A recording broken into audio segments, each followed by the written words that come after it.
Maraming salamat po sa ating Quezon City Church Choir. Magandang gabi po sa inyong lahat. Okay, before we start, sabihin natin sa katabi, mas maganda, mas gwapo ka ngayong gabi.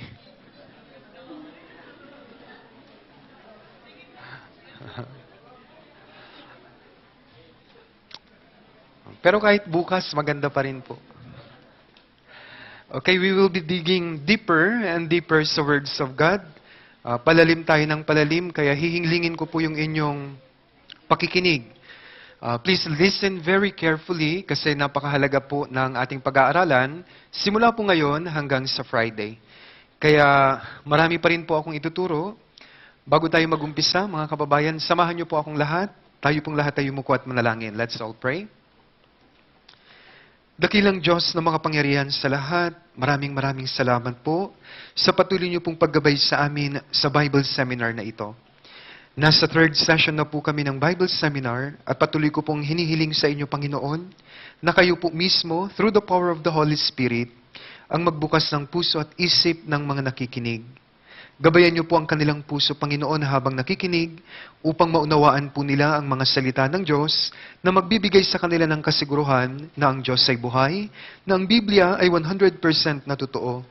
At nawa sa pamamagitan ng mga salita ng Diyos ay unti-unti silang maakay tungo po sa pagsisisi upang maihanda ang kanilang puso para po sa kaligtasan sa Friday. Sa mga sandaling ito, Panginoon, nawa pagkalooban niyo po ang bawat isa ng mapangunawang puso at isip upang maunawaan po nila ang third session ng Bible Seminar. Hiling ko rin po, Panginoon, na kayo patuloy ang maglagay sa aking mahihinang bibig, maipangaral ko lamang ang naayon sa inyong banal na kalooban.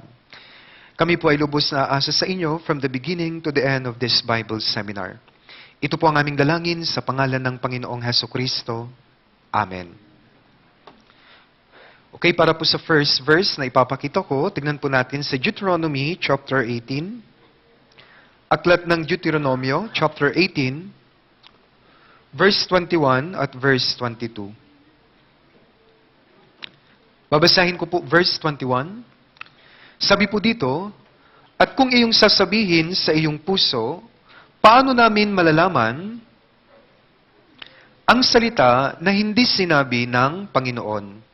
Verse 22, basahin po natin sabay-sabay, 3, 2, 1. Kapag ang isang propeta ay nagsasalita sa pangalan ng Panginoon, kung ang bagay na sinasabi ay hindi naganap ni nagkatotoo, ang salitang iyon ay hindi sinabi ng Panginoon. Ang propetang iyon ay nagsalita ng may kapangahasan, huwag mo siyang katatakutan. Kaya dito po may question, paano natin malalaman kung talaga bang ang Biblia ay salita ng Diyos? Simple lang po. Ang mga salita dito sa Lumang Tipan ay sinulat ng mga propeta.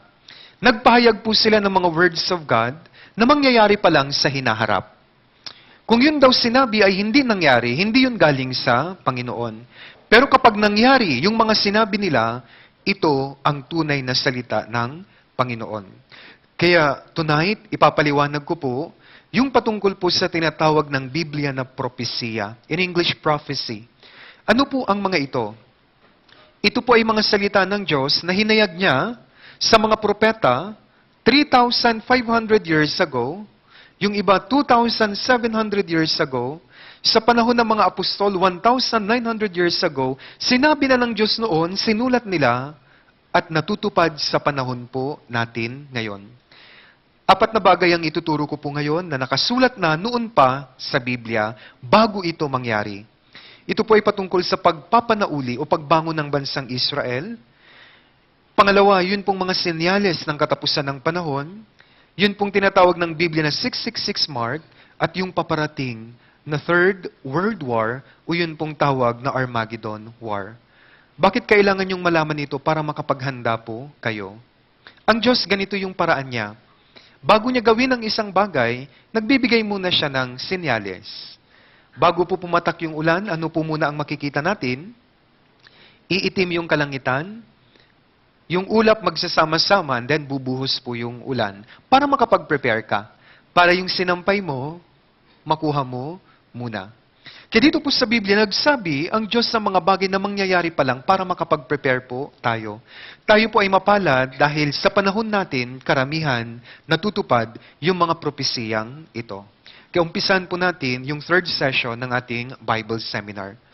Kahapon, ito rin po yung mahalagang tanong, how can we prove that the Bible is true? Paano natin mapapatunayan na ang Biblia ay totoo? Dalawang proseso o dalawang paraan. Una, history. Kahapon ipinaliwanag ko po, kapag sinabi nating history, mga pangyayaring naganap na. Sinabi noon sa Biblia, naganap na, tinignan natin, hinanapan natin ng ebidensya. At nakita natin yung napakaraming ebidensya. Dahil nakita nyo, totoo, may mga ebidensya, kaya pwede na tayong maniwala. Garden of Eden, totoo, di ba? Review lang po. Saan matatagpuan ang Garden of Eden? Sa may bandang Iraq. Saan sumadsad yung daong ni Noah? Sa mga bundok ng Mountains of Ararat. Hindi ba? Okay. Bakit iba-ibang ating salita? Saan yan nagsimula? Sa Tore ng Babel. Saan nagsimula ang bansang Israel? Kay Abraham. At ipagpapatuloy ko po yan. Maraming ebidensya ngayon. Pwede na kayong maniwala kasi nakuha nyo yung ebidensya. Napakahalaga yun sa proseso ng pananampalataya. Marami po kasing mga tao naniniwala sa Diyos, wala namang ebidensya. Ang tawag namin doon, blind acceptance. Basta lang oo lang ng oo kahit hindi naiintindihan. Maling paniniwala po yon. Kaya kahapon, ebidensya, okay na po tayo. 50% pa lang. Ngayon, ibibigay ko yung additional 50%. Yun naman pong mga propesiya. Kailangan natin ng fulfillment o katuparan. Anong ibig sabihin ng propesiya? History written in advance. Mga bagay na mangyayari pa lang, isinulat na ng Diyos dito po sa Biblia. Sinulat noon at sa panahon natin, nangyayari nga talaga. Yan po rin ang sinabi ng Panginoong Hesus sa kanyang kapanahunan. 1:14-29, sabi niya, at ngayon ay sinabi ko sa inyo bago pa mangyari, upang kung ito'y mangyari, kayo ay maniwala. Katitignan niyo, ipapakita ko po, iisa-isahin ko po, right in front of your eyes, na yung mga nakasulat noon ay talagang nangyayari ngayon. Bakit kailangan kong ipakita na talagang nangyayari? Sabi dito, ang purpose po, upang kayo ay maniwala. Gusto ko pong maniwala kayo sa Diyos sa Biblia, 100%. Umpisan po natin. Fulfillment of God's prophecy. Unahin ko po yung restoration o pagbangon ng Israel. And then, sunod yung signs of the last days, yung 666 mark, at yun pong Armageddon War. Unahin po natin, restoration, pagpapanauli ng bansang Israel. Kahapon po na pag-aralan natin yung kalahati sa kanilang history. Pangit po yung nangyari. Bakit? Sinumpa ng Diyos ang bansang Israel sa loob po ng 2,000 years. Bakit? Deuteronomy 11:27-28, nung pinili ang bansang Israel, mayroon pong tipanan sila na sa Diyos.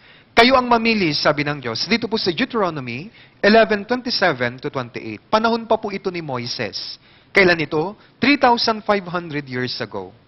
Ito yung kanilang kasunduan. Sabi ng Diyos sa 27, bibigyan ko kayo ng pagpapala kung inyong diringgin ang mga utos ng Panginoon ninyong Diyos na aking iniutos sa inyo sa araw na ito. Pero sa 28, sumpa kung hindi nyo diringgin ang mga utos ng Panginoon ninyong Diyos, kundi lilihis sa daan na aking iniutos sa inyo sa araw na ito, upang sumunod sa ibang mga Diyos na hindi ninyo nakilala. Isang araw, 2,000 taon na po ang nakakaraan, may isang mahalagang pagpipili ang bansang Israel. Sa harap po ni Poncio Pilato, pinamili sila ni Poncio Pilato, si Jesus o si Barabas. Sinong pinili nila? Si Barabas. Kaya pinakawalan si Barabas. And then sabi ni Barabas, anong gagawin ko dito kay Jesus na tinatawag na hari ng mga Hudyo? Ipako siya sa krus. Yun po ang isa sa malaking pagkakamali nila sa kanilang history. Mas pinili po nila ang sumpa. Kayo rin po, ang talatang ito ay binibigay din po ng Diyos sa inyo. Kayo ang mamili. Tapusin nyo ang Bible Seminar, may pagpapala. Kung ayaw nyong tapusin, may sumpa. Hindi po yan biro. Kaya kung ako sa inyo, piliin nyo po. Aral po ito, gusto rin naman na po natin yung pagpapala. Kaya lang, para makuha mo yung pagpapala, you have to make the right choice. Alam nyo po, yung choice sa buhay natin, it matters. Bakit? Maapektuhan nito yung kinabukasan po ninyo. Kesa na po piliin nyo ngayong week, tapusin ang Bible seminar. Balikan ko ang Israel. Pinili po nila ang sumpa. Kasi sa loob po ng 2,000 years, sila ay sinumpa ng Diyos. Alam niyo po, 75 years ago, walang bansang Israel. Nawala ang kanilang bansa. Bakit? Tuloy-tuloy yung pagpapahirap ng Diyos sa kanila. Kagabi pinakita ko po, mula 70 AD, pinarusahan sila ng Roman General Titus, pinagpapatay sila noong Second World War, 6 na taon, 1939 to 1945, 6 na milyong Hudyo pinagpapatay ni Adolf Hitler. Pinakita ko po yung nakakatakot na video clip.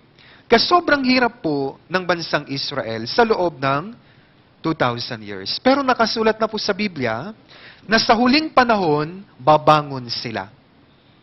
Ito po, Deuteronomy 4:30 to 31.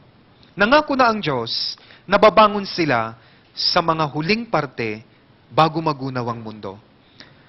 Sabi dito, sa iyong kapigatian, kapag lahat ng mga bagay na ito ay dumating sa iyo sa mga huling araw, ay magbabalik-loob ka sa Panginoon mong Diyos at iyong papakinggan ang kanyang tinig. Sapagkat ang Panginoon mong Diyos ay maawaing Diyos, hindi kanya pababayaan, nililipulin kanya, nikakalimutan ng tipan sa iyong mga ninuno na kanyang ipinangako sa kanila. Kaya sa huling panahon, magbabalik-loob sila at panunumbalikin sila, ibabangon sila ng Diyos. Yan po ang aking ituturo ngayon. Restoration ng bansang Israel. Una, nung pinili po nila yung sumpa, yung lupain ng Kanaan naging disyerto. Yung kanilang bansa nawala sa kanila, pinagkalat-kalat sila ng Diyos. Nagtago po sila noon kasi pinapatay talaga sila, lalong-lalo na nung ikalawang digmaang pandaigdig. I-research nyo po kahit sa YouTube, kahit sa Google. May mga Hudyo noon, during the time of President Manuel Quezon, nagtago sila. Pumunti sila dito. Saan sila nagtago? Sa may Marikina. Tinanggap natin halos 1,000 mga Hudyo. Tinanggap ng ating presidente. Wala silang mapuntahan kasi karamihan sa mga bansa ayaw silang patuluyin. Pero at least pinatuloy po natin sila. Ulitin ko, 75 years ago walang bansang Israel. Bakit? Ikinalat sila ng Diyos. At yung kanilang bansa, sinakop ng Palestine. Kinuha ito ng Arab nation. Ano pa? Yung blessing na ipinangako ng Diyos, dahil sa kanilang maling pagpipili, sa pagpili nila ng sumpa, hinabol sila ng tabak. Ibig sabihin, saan man sila pumunta, pinapatay sila. Pero alam niyo po, sabi sa Biblia, sa huling araw sa panahon natin, babangon sila. Kayong desyertong lupain magiging mapapanumbalik at sabi ng Biblia, magiging gaya ng Garden of Eden. And then yung mga taong nagkalat-kalat, babalik sila sa bansang Israel. And then yung pinapatay na mga tao, ma-establish uli nila ang kanilang bansa, makakabuo uli sila ng bansang Israel. Lahat ng ito ay nakapropesiya na po yung pagbangon nila sa aklat ni Ezekiel 37. Para maintindihan po, kung walang magtuturo sa inyo ito, mahirap. Sa kwento po sa Ezekiel 37, dinala ng Diyos si Propeta Ezekiel sa isang lugar na napakaraming kalansay. Hindi niya maintindihan, ano ito Panginoon? In-explain ng Diyos sa kanya ang mangyayari, yung future event. Okay, Ezekiel, tinanong siya ng Diyos, can these bones live? Pwede bang mabuhay ang mga kalansay o mga tuyong butong ito? Panginoon, kayo po ang nakakaalam, sabi niya.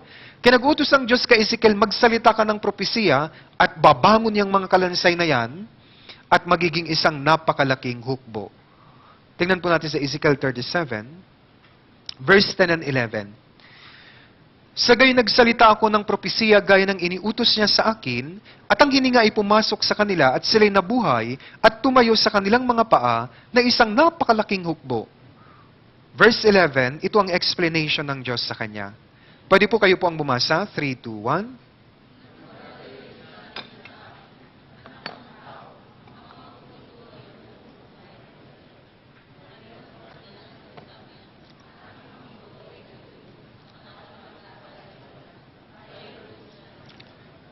Yung pong mga kalansay, tumayo, naging isang napakalaking army.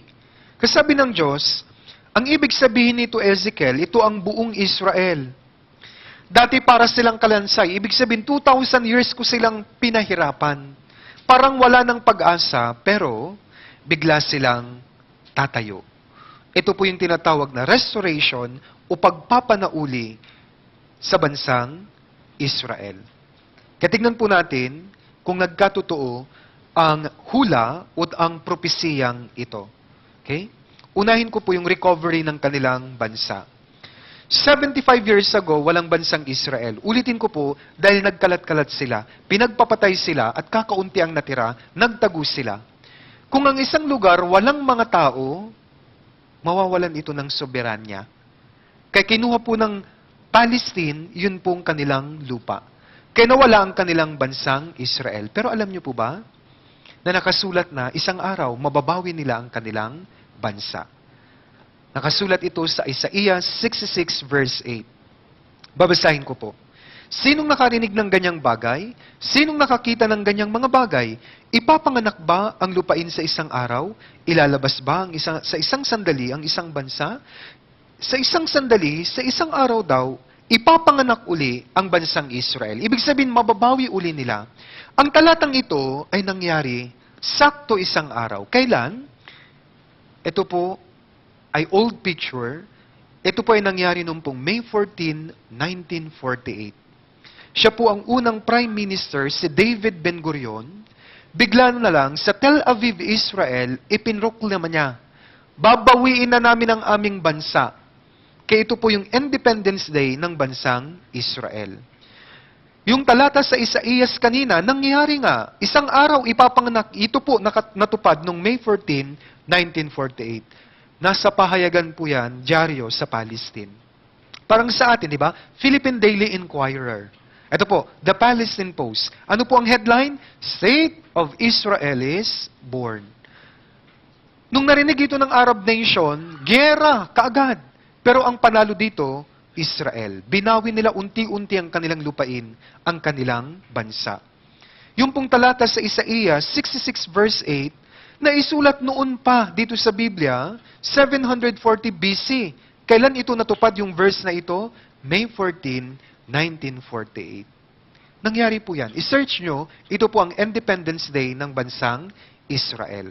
Hindi makapaniwala ang buong mundo noon. Bigla, kinuha nila yung kanilang bansa. Kinabukasan, gera po. Pero panalo po sila sa gerang ito. Mamaya ipapaliwanag ko po yung gera. Kasi sinabi noon, nangyari nga, talaga. Ito po yung tinatawag na propesya. Prophecy fulfilled. Yung sinabi noon, nagkatotoo. Ganyan po ang Biblia. Lahat ng nakasulat dito nangyayari. Ang problema, maraming relihiyon ngayon, hindi nila to alam, kaya hindi nila maituro sa inyo. Ang relihiyon, ano ang gagawin nila sa inyo? Basta gumawa raw kayo ng mabuti. Punta ka sa simbahan, kunyari mabait ka. Kanta-kanta ka lang. Pero pag uwi mo, walang pagbabago. Kasi wala kang naiintindihan talaga. Maging ako rin po. 13 years ago, may relihiyon ako. Pero wala akong alam sa Biblia. Pagpapanggap, lahat. Pupunta ka sa church, kunyari mabait. Peace be with you. Uwi mo, may peace be with you. Ibang peace be with you. Di ba? Magdadasal ka, magkakanta-kanta sa simbahan, Ave, Ave, Ave Maria. Pag uwi mo, Happy, Happy, Happy Birthday. Party na. Kaya walang pagbabago. Pero sana makita nyo, ano ang ginagawa natin dito? Hinihimay-himay natin ang Biblia. At kapag nakikita mo, sana ho kung talagang open yung puso nyo, kikilabutan ka talaga. Ako rin po nung nandyan, kinikilabutan ako. Totoo pala. May mga nakasulat palang ganun, tinutupad ng Diyos, isa-isa. Doon ako nagkaroon ng ideya, totoo yung Biblia, totoong may Diyos, buhay siya. Kaya, the Bible is true. Nakasulat sa Biblia, ginawa niya, tinupad niya, May 14, 1948. Marami pa po. Ganang sinabi ko kanina, pagproklama nila ng kanilang Independence Day, nagalit ang Arab nation. Kaya dito po, ipapakita ko po yung Middle East War. Lagi hanggang ngayon, mayroon diyang gera sa Middle East. Kasi yung gitna, Israel, yung nakapalibot, mga bansang Arabo, mga Muslim. Laging nag-aaway yan. Ito po yung first war nila. May 14, 1948, right after mag-proclaim ng Independence Day ang Israel, umatake. Gera kaagad. 5 Arab nations. Ilan po sila? 45 million. Laban lang sa 640,000 na Israel. Ang liit ng bansa ng Israel. Pero alam niyo po, nanalo ang Israel at nakamkam nila 20% ng lupa. Nabawi nila. Second War, gera uli. October 29 to November 7, 1956, nanalo uli ang Israel at nakuha na nila yung pong tinatawag na Sinai Peninsula. Kaya palaki ng palaki yung nakamkam nila sa kanilang lupa. Ito po yung pinakasikat, Third War, Six-Day War ang tawag. Ano po ito? 6 na araw na gera, bakbakan. Tignan niyo po. Hindi makapaniwala ang buong mundo noon. Bakit? Ang population ng mga Muslim, 250 million.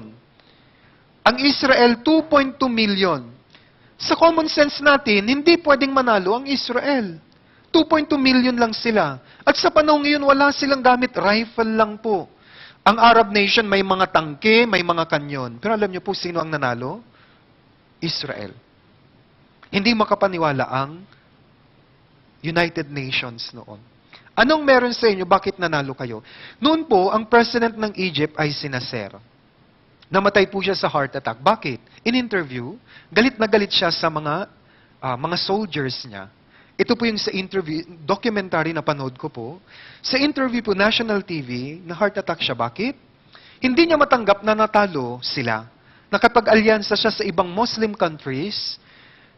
Doon po sa interview, meron pong isang Israelite na soldier na kasalubong niya ang isang platoon, libu-libong mga Muslim soldiers. Alam niyo pong ginawa ng mga sundalong Muslim? Nagsitaas ng kamay. Laban sa isang Hudyo. Kaya tinanong po niya sila, bakit kayo sumuko? Ang dami-dami nyo. Alam niyo po ang sagot? National TV ng mga Muslim soldiers. Mag-isa niya, pero sa likod nakita namin ang daming anghel. Natakot po kami, kaya kami sumuko. Hindi ito matanggap ni Nasser, namatay po siya sa heart attack. Alam niyo po bakit? Bakit sila hindi matalo-talo? Ito po yun. Kung titignan niyo sa Six-Day War, mag-isa ang bansang Israel at nagsama-sama ang mga Muslim countries. Para maintindihan, ito po sa mapa. Yung green, Muslim countries, and then yung nasa gitna na pink, Israel, umatake po sila. 250 million. Laban sa 2.2 million, ang panalo Israel. Imposible, mahirap intindihin ito, pero nangyari yan. Hindi maintindihan ito ng United Nations. Anong nangyari? Sila ang panalo. Ito po yung sikreto ng bansang Israel. Dito po sa kwentong ito, panalo po sila at natalo nila yung 14 Arab nations. Ito po yung sikreto, nasa Biblia. Joshua 23 verse 10. Pwede po kayo po ang bumasa? 3, 2, 1.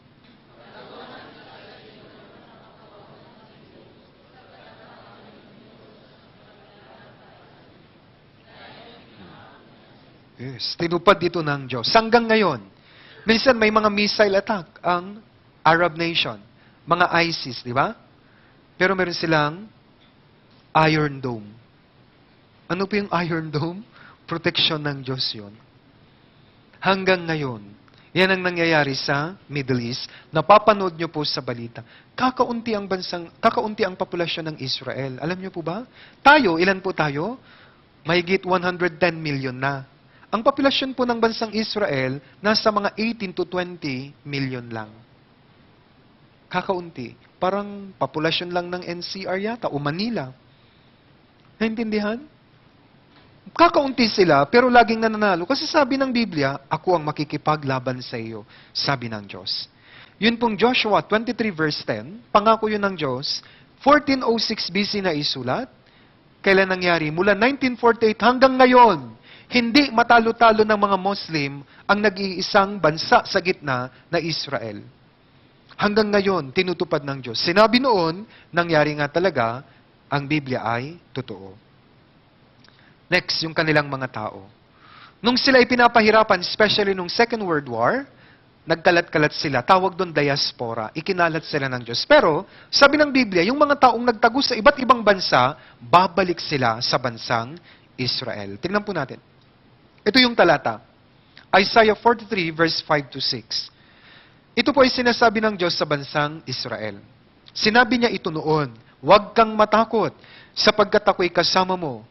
Aking dadalhin ang iyong lahi mula sa silangan, at titipunin kita mula sa kanluran. Aking sasabihin sa hilaga hayaan mo, at sa timog huwag mong pigilin. Dalin mo rito ang aking mga anak na lalaki na sa malayo nagmula at ang aking mga anak na babae na mula sa mga dulo ng lupa. Sinasabihan ng Diyos ang buong mundo, yung aking mga anak, ang bansang Israel, aking sasabihin sa hilaga, dun sa hilaga ng Israel, hayaan mo. Sa timog, wag mong pigilin. Sa silangan at kanluran, walang problema. Ipapaliwanag ko po para maintindihan nyo ang talata. Kailangang malaman nyo ang geographical characteristic ng bansang Israel. Nasa gitna po siya. Okay? Ito po ang bansang Israel. Nung sila ipinapahirapan ng Diyos, nagkalat-kalat sila sa iba't ibang kontinente. May napunta ng Asia, may napunta ng North at South America, may napunta sa Africa, may napunta sa Russia. Doon sa talatang pinakita ko, walang problema sa East and West. Yung mga nagtago sa Asia, nung gusto na nilang bumalik sa Israel, okay lang. Yung mga nagtago sa West, North and South America, nakabalik din po sila. Pero balikan ko po yung talata. Ano po ang sinabi? Sabi ng Diyos, sa hilaga, may problema. Hayaan mo. Sa timog, wag mong pigilin. Ito po yung explanation. Yung mga nagtagong mga Israelita sa Russia, nung gusto na nilang bumalik, around 1970s, ayaw silang pabalikin. Sabi ng Russia, magbayad kayo ng immigration tax. Pero alam niyo pong nangyari? Sa time na yun, nagkaroon po ang Russia ng kakulangan sa trigo. Ang US, tumulong. Sabi niya kay Russia, yung mga Israelita dyan sa bansa mo, pabalikin mo, susuplayan ka namin ng trigo. Kaya, nakabalik ang mga Israelita. Yun pong mga nagtago sa bandang Ethiopia, sa Africa, nag-threaten naman po ang Muslim countries. Sabi nila, yung mga nagtago dyan sa inyo, huwag niyong pabalakin sa Israel. Kung hindi, hindi namin kayo bibigyan ng langis. Pero may reserve po ng langis ang US, tumulong din. Kayo mga nagtago sa Ethiopia, nakabalik din po. Kaya yan po ang ibig sabihin. Return of the people of Israel. Sa hilaga, sabi ng Diyos, sayaan mo. Sa timog, wag mong pigilin. Papakita ko po kung paano ito nangyari. Unahin natin ang Russia. Nasa pahayagan. Yung 250,000 na nagtago sa Russia, matagal na panahon silang naglagi doon. Nagtago sila doon. Then, time came na kailangan na nilang bumalik ayon sa utos ng Diyos. Nasa pahayagan po. Yan po, around December 10, 1987, maraming taon na tinangka nilang bumalik. Sabi dito, let my people go. Kinote po nila yung nasa Bible verse. Kaya yung 250,000 na nagtago po sa Russia, bumalik. Ito po may mga picture. Nagsimula yan, Thursday, June 3, 1971, hanggang 1987, yung negosasyon, pero at the end of the day, nakabalik po sila sa bansang Israel. Yung sa timog, wag mong pigilin, Ethiopian. Tawag sa kanila Ethiopian Jews. Nalahian na sila ng itim kasi sa habang panahon nilang nagtago sa lugar na yon, nalahian na po sila. Alam niyo po anong ginawa? Tawag dyan, Operation Solomon. Hinakot po sila. Pabalik sa bansang Israel. Ano ang pinanghakot? Ang galing ng Biblia. Bago mangyari, pati yung transportation gagamitin sa paghahakot ng mga Israel, nakasulat na. Isaiah 60 verse 8. Sa panahon po ni Isaiah, pinakita ng Diyos yung future event. Para maintindihan nyo, pinakita ng Diyos yung mangyayari from 1948 hanggang sa pagbabalik ng mga Israelita. Anong pinakita ng Diyos sa panahon ni Isaiah? Eroplano. The problem is, sa panahon ni Isaiah, wala pang eroplano. Kaya nung nakita nyo yung vision ng future, yung eroplano, ito sinulat niya. Sino ang mga ito na lumilipad na parang ulap at parang mga kalapati sa kanilang bintana? Sa panahon niya, ang nakikita niyang puti na lumilipad, kalapati. Ito po yun para maintindihan nyo. Ito ang nakita. Ito yung aktual na nakita ni Propeta Isaías. Pero sa panahon niya, wala pang eroplano. Kaya ang sinulat niya, parang mga kalapati. Nakita niya kung paano hinahakot yung mga Israelita. Vision ang tawag natin doon. Kaya pinropesiya niya, sinulat niya sa kanyang panahon. Kailan ito nangyari? Yan na. Yung mga invention para matupad yung sinasabi ng Biblia, 1903 na imbento ng Wright brothers ang airplane. And then, ito yung pinakita ng Diyos sa kanya. Na yung mga Israelita, through sa tinatawag na Operation Solomon, September to October 1991 na po ito, hinakot po sila pabalik sa kanilang bansa. Jumbo jet po yan, inalisan po nila ng mga upuan para maisiksik yung mga Israelita sa loob. Tawag dyan, Operation Solomon. Kaya nangyari, yung mga sinulat ng propeta. Sa iba't ibang parte rin po ng mundo, nagsibalikan po sila. 1949 po ito. Kasi sabi ng Biblia, babalik sila sa kanilang bansa. Ayan. Kaya ito po yung inventory. Ito po yung Israel sa gitna. Yan po yung inventory ng mga nagtago. And then lahat yan, nagsibalikan po sila sa bansang Israel. Gaya ng sinabi ng Biblia, lahat ng pinakita kong verses sa Book of Isaiah, 700 BC, na isulat na sa Biblia, nangyari 1948 hanggang ngayon. Anong ibig sabihin? Sinabi noon, nangyari nga talaga. Ang Biblia, 100% totoo. Tayong mga Pinoy, mahilig tayo sa hula, di ba? Pahulaan ko nga. Uy, mayaman ka. Tuwid yan, tuwid. Minsan nagpapahula kayo. Kung mayroon kang nunal dito, ibig sabihin, lagi kang hahawak ng pera. Yung mga yun, pumapalya, naniniwala kayo. Ito, mas matindi sa hula. Sinabi noon, pinapakita ko po, may mga ebidensya, nangyayari nga talaga. Yun po yung purpose namin. Yun ang aming layunin kung bakit ko tinuturo to, para maniwala kayo, lahat ng nakasulat sa Biblia, tinutupad ng Diyos. Okay. Isa pa. Ngayon po, sa panahon natin, dahil nakabalik na ang mga Israelitas sa Israel, sila na ang kumukontrol ng buong mundo. Akala niyo US? Hindi po. Ang mga Hudyo ang kumukontrol ng mundo. At present, control po nila ang ekonomiya, nasa kanila ang power, influence, and intelligence. Lahat yan nakasulat sa Biblia. Iisa-isahin ko po. Sa panahon pa lang ni Moses, Deuteronomy 8:18, sabi ng Diyos sa kanila, kundi alalahanin mo ang Panginoon mong Diyos, sapagkat siya ang nagbigay sa iyo ng kapangyarihan upang magkaroon ka ng kayamanan. Sabi ng Diyos, bibigyan ko kayo ng kakayahang magpayaman. Nagkatotoo ba ito? Ang pinakamayayaman na mga tao sa mundo ay mga Hudyo. Sa panahon po natin si Bill Gates, may lahing Hudyo po yan. $82 billion ang kanyang net worth. Si John D. Rockefeller, nabuhay 1839 to 1937, siya po ang pinakamayaman, isa sa pinakamayamang nabuhay. $192 billion. Ano po yung kanyang negosyo? Monopoly ng langis. Bakit? Ang mga Hudyo, alam po nila ang lumang tipan. Nabasa po niya yung kahapon sa Genesis, kung saan nakalagay ang Garden of Eden sa may bandang Iraq. Kaya nag-form po siya ng team para maghanap ng oil sa Iraq. At sila po ang nakahanap ng oil. Kaya po siya yumaman, $192 billion. Si Andrew Carnegie, siya naman po ang nakaisip ng paggamit ng bakal sa mga building. Si Henry Ford, of course, yung Ford car, mga Hudyo po sila. Yan po ay nasa Biblia. Lahat ng multinational enterprises na ito po ay lahat galing sa Israel. Pero kung isi-search niyo po sa Google, American company, explain ko po, may tinatawag na startup. Ang umembento, mga Hudyo sa Israel. Nung nag-click yung kumpanya, ibinenta nila sa Amerika. Yan po ang ibig sabihin. Parang, pwede po. Kahit ikaw, pwede kang tawag nila startup. May business kang naisip, ikaw ang nagpasimula. Kapag nag-click, may mga nagpa-franchise, di ba? Yes. Or kung talagang maganda, bibilihin sa'yo lahat. Yan po. Lahat yan na imbento sa bansang Israel.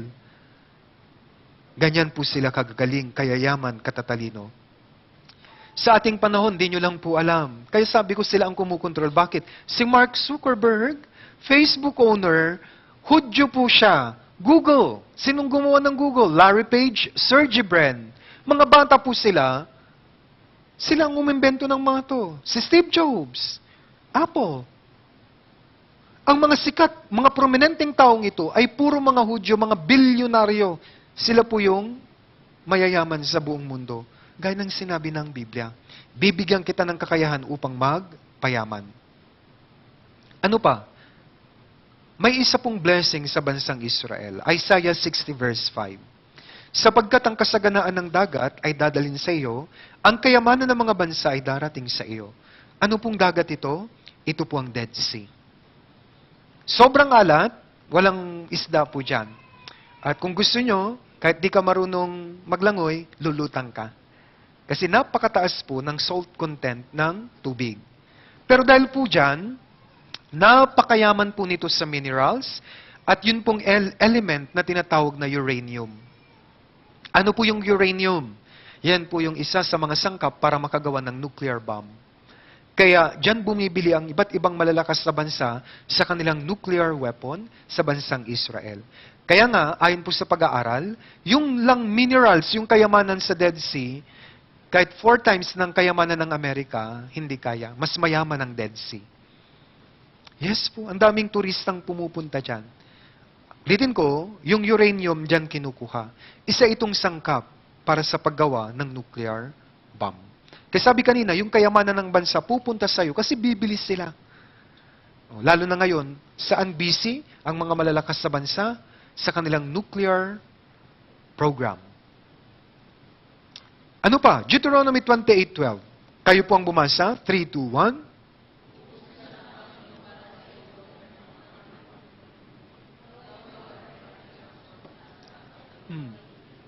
Di ba? Alam niyo po, yung mayayamang bansa, ang dami nilang utang. Ako rin po, question ko ito nung nasa kolehiyo ako, sino nagpapautang? Amerika, maraming utang. Yung top 10 na mga bansa, maraming utang. Alam niyo kung sino nagpapautang? Nasa Biblia, di ba? Ikaw ay magpapahiram. Sino ang nagpapautang? Mga bilyonaryong Hudyo na nakabase sa New York ang nagpapautang. Hawak po nila yung tinatawag nating Federal Reserve Bank. Yes. Kikontrolado nila ekonomiya. Ano pa? Power, influence, and intelligence. Deuteronomy 28:13. Gagawin ka ng Panginoon na ulo at hindi buntot. Ikaw ay magiging sa ibabaw lamang at hindi ka mapapa sa ilalim. May impluensya sila, mamumuno sila, laging nasa top. Nangyari ba ito? Isa-isahin natin. Sa lahat ng fields of knowledge, sila ang number 1. Karamihan sa mga Nobel Prize winners ay mula sa bansang Israel. Maging mga naging presidente ng Amerika, sila po ay may mga lahing Hudyo. Okay? Washington, Abraham Lincoln, Roosevelt. May dugong mga Israelita po yan. Sa arts, music, Beethoven, Mozart, Shakespeare, Picasso, mga Israelita po yan. Pati mass media, CBS, ABC, AP, NBC, New York Times. Israel po ang may-ari niyan. Sila ang nakagawa ng first magazine, first movie, first mass production of car. Lahat ng first, halos sila. Kasi nga matatalino po sila. Di ba? Di kayo nagtataka? Gaya po ni Bill Gates, ni Mark Zuckerberg. Anong alam natin? Harvard, dropout po sila. Bakit? Bakit din nila tinapos? Mas magaling pa sila sa profesor eh. Simple lang po. Nasa Harvard sila, parang ganito, ang boring naman tong profesor na to. Di na ako papasok. Ako na lang ang mag-iimbento ng kumpanya ko. Bill Gates. Isipin nyo, siya ang nakaisip ng Microsoft. Kung paano yung utak ng computer na ito. Kaya nyo bang isipin? Si Mark Zuckerberg, sinong makakaisip na pwede niya tayong pag-connect-connectin sa social media? Kaya ngayon, marami ng addict sa Facebook. Sino makakaisip ng ganon? Na pwede pala tayong mag-meet. Social media na yan. Facebook. Kaya drop out siya. Bakit? Gagawin ko na lang ito. Ang galing ng kanyang combination. Malalim na pag-iisip po yun para magawa mo yung kung paano pala paandarin yung platform ng Facebook. Ganon po sila katatalino. Sa enrollment po, Harvard, nangunguna ito po, Jewish, Blue. Yale, Princeton, Columbia, sila po. Kaya yung pong Harvard University, tinatawag na Jew University. Alam niyo po sa Israel, kahit mga bata, di sila nanonood ng TV. Oo. Silang umimbento ng TV, alam niyo po? During the Second World War, masama ang loob nila kasi pinagpapatay sila. Alam niyo po, sabi nila, babawi tayo sa mga Gentiles. Tayo ang tinutukoy. Kaya umimbento sila ng mga bagay na magpapababa ng ating pag-iisip. Isa na po yan, screen. Kaya hindi na ma-exercise ang pag-iisip. Bakit? Totoo po ito. Ganyan tayo mina-manipulate. Si Mark Zuckerberg, kilala na niya kayo, tayo lahat. Dahil sa kanyang Facebook, may information na po siya sa atin. Simple lang po, ganun sila mag-isip. Kahit mga bata, paano sila mag-isip? Pag sila po, nagkukwentuhan, hindi po maritesan, hindi chismisan. Pag sila nagkukwentuhan, anong imbentuhin mo? Paano mo i-impluensyahan ng mundong ito? Oh. Yung mga nanay, anak, mag-aral kang mabuti, baguhin mo ang mundo. Ganun sila. Gusto ko Nobel Prize winner ka. Tayo po sana, makapasok ka sa at maging trabahador ka. Ganun tayo mangarap. Pero sila iba po. Kasi matatalino. Biblical po yan. Kaya karamihan sa mga pumapasa sa Harvard, mga Hudyo. Tingnan niyo po lahat ng verses sa Deuteronomy, Book of Isaiah, tawag yan propesya, na isulat bago mangyari. Ang tagal-tagal na po nangyari, 1948 hanggang ngayon. Sinabi ng Biblia noon, nangyari nga talaga, 100% totoo ang Biblia. The Bible is true. Sana po nakita nyo, di ba? Sabi, magiging matalino sila. Totoo nga, matatalino. May-ari ng mga kumpanya. Nobel Prize winners. Ganyan po katotoo ang sinasabi ng Biblia. Next, yung kanilang lupa. 75 years ago, kinamkam nito ng Palestine. At ito pa, dahil pinapatay sila, nagkalat-kalat sila, yung kanilang lupa naging disyerto. Yung kanilang mga bayan naging ghost town. Kasi walang tao. Tingnan niyo po, ipapakita ko po ang pagkakaiba. Ezekiel 36, 34 to 35. Sabi dito, na isulat na, ang lupain na naging sira ay mabubungkal. Sa halip na sira sa paningin ng mga nagdaraan. At kanilang sasabihin ang lupain ito na naging sira ay naging gaya ng halamanan ng Eden. At ang sira, giba at wasak ng mga bayan ay tinatahanan na ngayon at may pader. Para maintindihan nyo, halimbawa may bahay ka sa probinsya, hindi mo titirahan, madaling masira, tama mali. Ganun po ang nangyari sa Israel. Nung sila po ay pinapatay, especially nung Second World War, nagtago sila, iniwanan nila yung kanilang mga bayan. As a result, yung kanilang lupa naging tigang, naging disyerto. Yung mga bahay na luma na sira. Pero nakasulat na po sa Biblia na babalik sila, yung kanilang lupain magiging gaya uli ng halamanan ng Eden. Yung mga sira, giba at wasak na bayan, tinatahanan na, malalagyan ng mga pader. Nagkatotoo ba ito? Papakita ko po. Ito po yan, 75 years ago, isang lugar sa Israel. Ngayon ito na po yan. Sino na pong nakapunta ng Middle East? Pag nasa eroplano ka po, karamihan kulay brown, disyerto. Pero sa gitna mayroon pong green. Yun ang bansang Israel. Sa Biblia po sa Lumang Tipan, ang tawag sa kanilang lupa, land flowing with milk and honey. Alam niyo po bang masasarap ang kanilang prutas dito? Opo, 3 to 4 times na tamis sa ordinaryong prutas sa iba't ibang bansa. Napakasarap. Ito na po yung lugar na yan. Ito na po yan. Magaling din po sila sa agriculture. Mantakin nyo, minsan-minsan lang umulan, pero nakukonvert po nila yung tubig sa mga dagat para masupply sa mga agricultural lands po nila. Mayroon silang pamumuhay na tinatawag na kibbutz. Ginagawa po nila lahat para mapaganda yung lupa at makaisip ng mga pamamaraan sa agriculture para mag-survive sila. Bakit? Yung Middle East nga, di ba? Karamihan dyan, mainit, disyerto. Pero kaya nilang mag-produce ng mga ganitong halaman. Ano pa? Sa Ezekiel 36:10, gaya ng sinabi ko rin po kanina, ang mga lungsod ay tatahanan at ang mga sirang dako ay muling itatayo. Nagkatotoo ba ito? Yes po. 75 years ago, ito po yung lugar na yan. Ngayon, ito na po yan. 75 years ago, ito po yun, nung sila po ay pinapahirapan ng Diyos. Ngayon, ito na po yan. 75 years ago, ito po yung lugar na yan. Ngayon, ito na po yan. Ito po ang Tel Aviv. Noon, ngayon, ito na po yan. Ang tawag sa lugar na ito, Silicon Valley. High-tech po dito. High-tech. Lahat. Ano na po, parang artificial intelligence na rin po. Punta ka sa hotel, mag-CR ka, upo ka lang. Yung CR nang bahala. Huhugasan ka niya. Gumanon ka, ala, may sensor. Gumanon ka, may sensor. Kahit tumayo ka, huhugasan ka niya. High-tech na high-tech po. Ang galing-galing. Smooth pa. Napaka-smooth. Ganyan po ka, high-tech, ang lugar na to, Tel Aviv.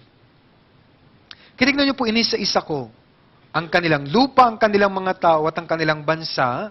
Gaya ng sinabi ng Biblia, babangon kayo, bumangon na po. Lahat ay nagkatotoo. Okay. Noon pong 70th year, Independence Day celebration po ng Israel, gumawa po sila ng promotional video. Noong pong 2018, ang kasing Independence Day nila, 1948. 2018, 70 years. Gumawa sila po ng promotional video, nagulat po ako.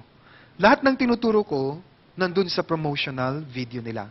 Kasi pinakita nila kung paano sila pinahirapan noon, hanggang sa nakabangon sila ngayon. Yung content ng Bible seminar ko, na-summarize sa video. Lagi ko po itong pinapakita. Bakit? Hindi po kami nag-usap ng Israel. Gagawa kami ng promotional video, pahiram ng mga materials mo ha. Hindi po. Pero tingnan nyo po, ang pagkakahawig. Lahat ng tinuro ko, nilagay nila sa kanilang promotional video. Panoorin po natin.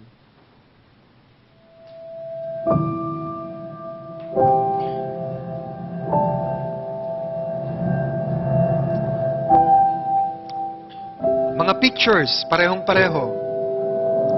For the first time in 2,000 years, a Jew could be born in the land of Israel, live a full life, die in the land of Israel, free, never knowing the exile. This year we celebrate 1948. 1,948 years ago, the Roman Empire destroyed... Ito yung kahapon, pinaliwanag ko, sinalakay ni Roman General Titus ang Jerusalem Temple. Winasak niya, 1.1 million Hudyo ang pinagpapatay nila. ...our lives. They burned and demolished our temple and exiled the Jews from Jerusalem, all while gloating their vicious imperial conquest and victory. Ito po yung Triumphal Arch sa Italy, kung paano nila ninakaw yung mga golden lampstand, yung mga ginto ni Haring Solomon doon sa templo. The Jews rebelled and fought valiantly for their freedom. The rebellion was crushed, and the Jewish people found themselves homeless, helpless, and lost for centuries upon centuries. The long and bitter Jewish exile reached the darkest time in human history. Kahapon, si Adolf As we Hitler. celebrate 70 years, we must remember where we were only 74 years ago. And I Sa saw start a great natin. open space with dry bones. Can these bones Can live? these bones live? Ginamit ko yan kanina. Only you know. After the UN voted in favor of the partition plan on May 14, 1948, the 5th of Iyar, the British mandate was due to expire. On May 13th, the eve of the Declaration of Independence, General George Marshall, then Secretary of State of the United States, sent Ben-Gurion a brutal ultimatum, demanding the postponement of the Declaration of Independence. Marshall, together with the Secretary of Defense, James Forrestal, imposed a military embargo. They threatened that Ben-Gurion's Declaration of Independence would trigger a regional war, which would doom the Jewish people to a second Holocaust in less than 10 years. And the United States would not provide any assistance to the Jews. Intel arrived that Britain had supplied arms to Egypt, Jordan, and Iraq, preparing them for the attack. The Palmach force of the Haganah numbered only 300. They had almost no equipment and no uniforms. Only half the men in each unit had guns. All of the freedom fighters of Israel, the Haganah, Etzel, and Lehi together, numbered only a few thousand. How could the Jews defend themselves?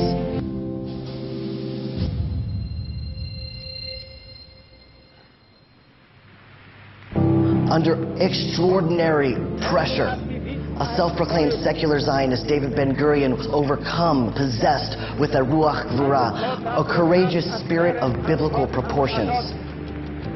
אנו מכריזים בזאת על הקמת מדינה יהודית בארץ ישראל. Ito po yung proclamation, May 14, 1948 ng Independence.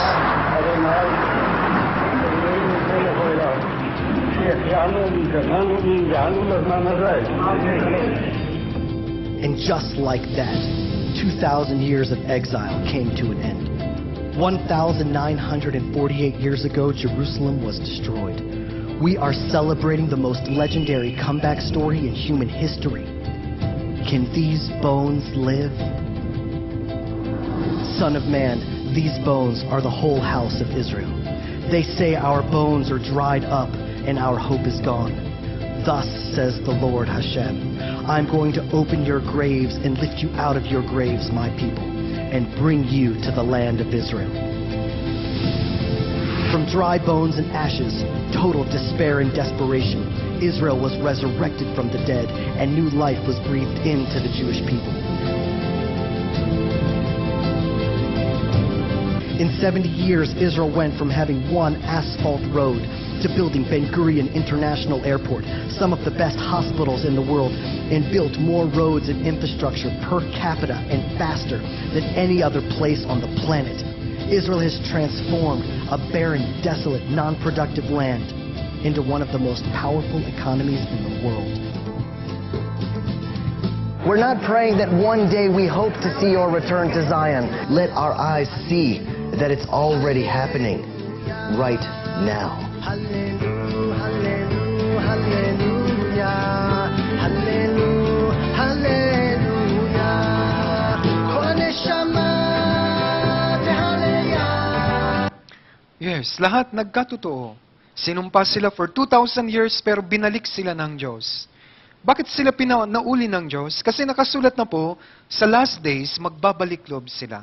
Kung may pagsisisi sila, sabi ng Diyos, ibabangon ko, kaya nakabangon po sila. Lahat po ng pinakita ko, nagpasasabi, ang Biblia ay totoo. 100%. Yes. Kaya ano ang tinuturo sa atin ng pagbangon ng bansang Israel? Ito po yon.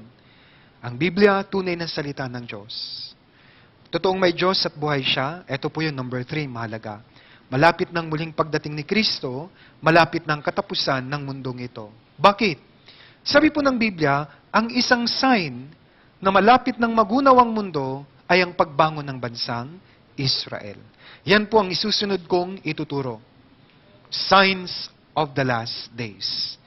Makinig po kayong mabuti para makapag-prepare po kayo. Isa-isahin natin. Yung mga nangyayari ngayon, lahat, makakakita kayo ng 3 bagay. Sa mga tao, sa kalikasan, at sa bansang Israel. Kung anong nangyayari ngayon, nakasulat na po lahat sa Biblia. Tawag dyan, tanda ng katapusan ng panahon. Ganito po yung timeline natin na sinulat ng Diyos sa Biblia. Pinaliwanag ko yung tungkol kay Adan. Mula kay Adan hanggang kay Abraham, tawag dyan panahon ng konsensya. Mula kay Abraham hanggang sa unang pagdating ni Jesus Christ, kung saan ipinako siya ng mga Israelita sa krus, yan po ay tawag na age of the law. Bakit? Sa panahon dito ni Moses, binigay po yung 10 utos. Okay? Pagkatapos noon, namatay si Jesus Christ, tinanggihan siya ng Israel.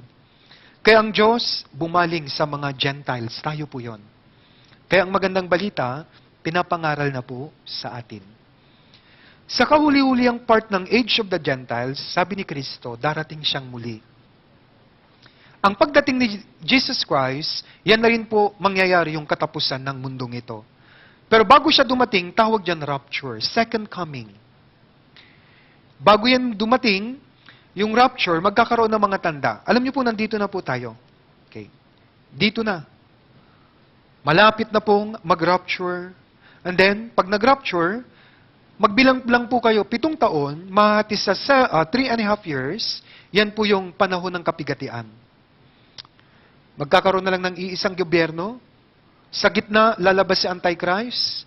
Pagagawa niya yung templo sa Jerusalem, dun siya mamumuno. Palalagyan niya ng 666 mark ang mga tao. Isusulong na po niya ang cashless society. Lahat nakaredy na. Sa end ng 7 years tribulation, Armageddon War. Magugunaw ang mundo. And then magkakaroon ng Millennium Kingdom. Di ko na po muna ito ituturo yung Millennium Kingdom. Ang mahalaga sa akin ngayon, maligtas kayo. Kasi kung maligtas ka, makakasama ka sa rapture. And then, gugunawin ng Diyos ang mundo sa nuclear war at paninibaguhin niya, gagawin niya uli ito. Parang isang paraiso, makakasama ka kung ligtas ka sa 1,000 years kingdom. And then, diretso langit na yon. Ang mga naiwan, hindi naligtas, dadanasin po nila yung 7 years tribulation, mamamatay sila, masusunog sila sa Armageddon War, dire-diretso na po sila sa impyerno. Ganyan kahalaga ang Bible seminar natin. Ngayon, bago ng ikalawang pagdating ng Panginoong Hesus, ito rin po yung mark ng katapusan ng mundo, mayroon munang mga senyales, tanda. Binigay ng Panginoon ang mga tandang ito. Mateo chapter 24 verse 3. Noon po, si Jesus Christ lagi niyang sinasabi sa mga alagad, huhulihin nila ako, mamamatay ako. On the third day, mabubuhay akong muli, aakyat ako sa langit. But don't worry, I shall return, sabi niya. Kayo mga alagad nagtanong, Matthew 24:3, samantalang siya'y nakaupo sa bundok ng mga olibo, lumapit sa kanya ng sarili na ng mga alagad na nagsasabi, sabihin mo sa amin kailan mangyayari ang mga bagay na ito at ano ang tanda ng iyong pagdating at ng katapusan ng panahon.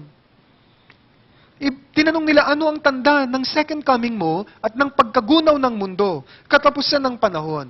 Kaya binigay ng Diyos, isa-isa ang mga tanda. Iisa-isahin po natin. Yung signs, yung mga tanda, makikita natin sa tatlong fields. Una, sa Israel. Pangalawa, sa kalikasan. Pangatlo, sa mga tao. Ang unang tanda, tapos na po ito, kaka-explain ko, restoration ng bansang Israel. Kailan sila na-restore? 1948 pa. 75 years ago na po ang nakalipas. Kaya okay na po ito. Ngayon, malakas na po sila. Tapos na yan. Check na natin. Sa nature, magkakaroon ng mga, sabi ng Biblia, mga lindol. Isa-isahin natin. Luke 21:11, magkakaroon ng malalakas na lindol. Yes, totoo po. Tingnan niyo po. Simula po 1900s, tumaas yung bilang ng mga lindol. Bakit? Kasi around 1948, yung unang tanda, tapos na. Kaya binabakbakan na ng Diyos sa mga susunod na tanda. Alam niyo po, maraming lindol. Ang hindi lang naibabalita, malakas, mahina. Ito po, from 2001 to 2021, galing po ito yung data sa Japan. Araw-araw, may mga pagyanig na nararamdaman. Yung maliliit, mahina, hindi na broadcast. Pero yan po ang nangyayari.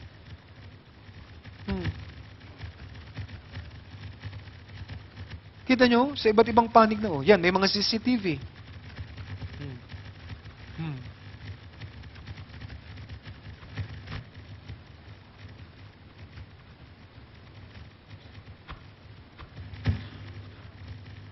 Ganyan ang nangyayari na po yan. Next, noong 2022, sa buwan lang ng September, sa iba't ibang panig ng mundo, nagkaroon ng mga lindol. Sa China, sa Taiwan, at sa Mexico. Isang buwan lang po yan, last year, 2022. Nabalita po ito.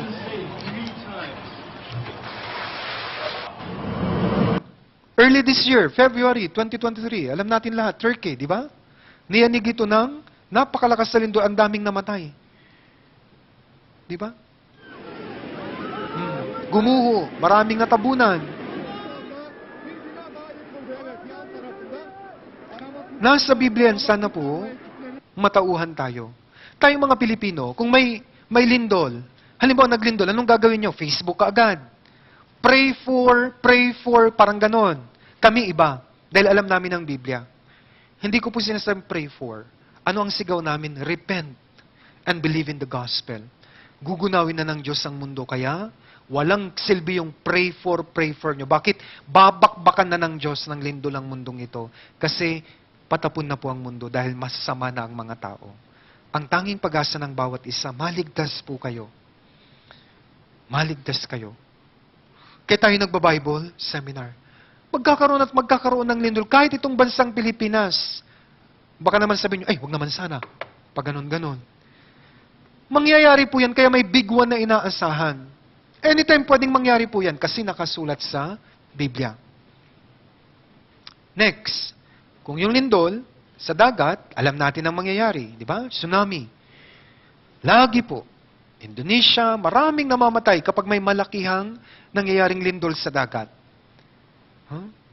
Kaya earthquake, okay na po. And then, magkakaroon ng taggutom. Isa-isahin natin, nandito lahat sa Biblia. Matthew 24:7, magkakaroon ng taggutom. Ano po ang sinisigaw ng Times Magazine? Global warming. Ito ang nakakaapekto sa produksyon ng agrikultura. Alam kong alam po ninyo. Painit ng painit ang mundo. As a result, malalakas sa bagyo. Kawawa ang agricultural products natin. Ano bang global warming? Pag-init ng panahon. Kaya nature is going crazy, sabi nila. Sa ibang parte ng mundo, ang init-init, nasusunog ang mga gubat. Pero sa ibang parte ng mundo, baha naman. Yes. At dahil ganito, hindi mo na alam kung kailan darating ang init at yung pagbagyo, paano po pong mag-aani na yung mga magsasaka? Di ba? Yan, naaapektuhan ng agriculture. As a result, kulang ang pagkain. Ano mangyayari? Mas tataas ng tataas ang bilihin. Huwag niyong sisihin ng presidente sa rice. Natural yan. Dahil naaapekto ng production. Bakit? Baha dito, baha doon. Yung mga magsasaka, paano po? Mag-aani na sila, bigla bumagyo. Sira. Sa ibang parte ng mundo, yung kanilang mga alaga namamatay sa sobrang init. Dahil po yan sa global warming. Ano pa? Palaki ng palaki ang populasyon po natin. And at the same time, ang mga agricultural land kinukonvert sa housing. Ano pa? Ang mga tao ngayon, mga bata, wala nang mangangarap maging magsasaka. Kontento na sila sa TikTok. Hindi nila yun makakain. Yes, mayroon ba dito sa mga nag-aaral? Gusto kong kumuha ng agriculture. O kahit sa UP Los Baños na lang. Siguro kaunti na lang. Ano pong pangarap nila? Ano kaya? Mostly about IT, mga ganun. Nursing, mga ganun. Yung makapunta sa ibang bansa. Opo, ang dami na, pati yung populasyon po natin, di ba? Ang dami na. Kulang na po talaga. Kaya magkakaroon ng taggutom.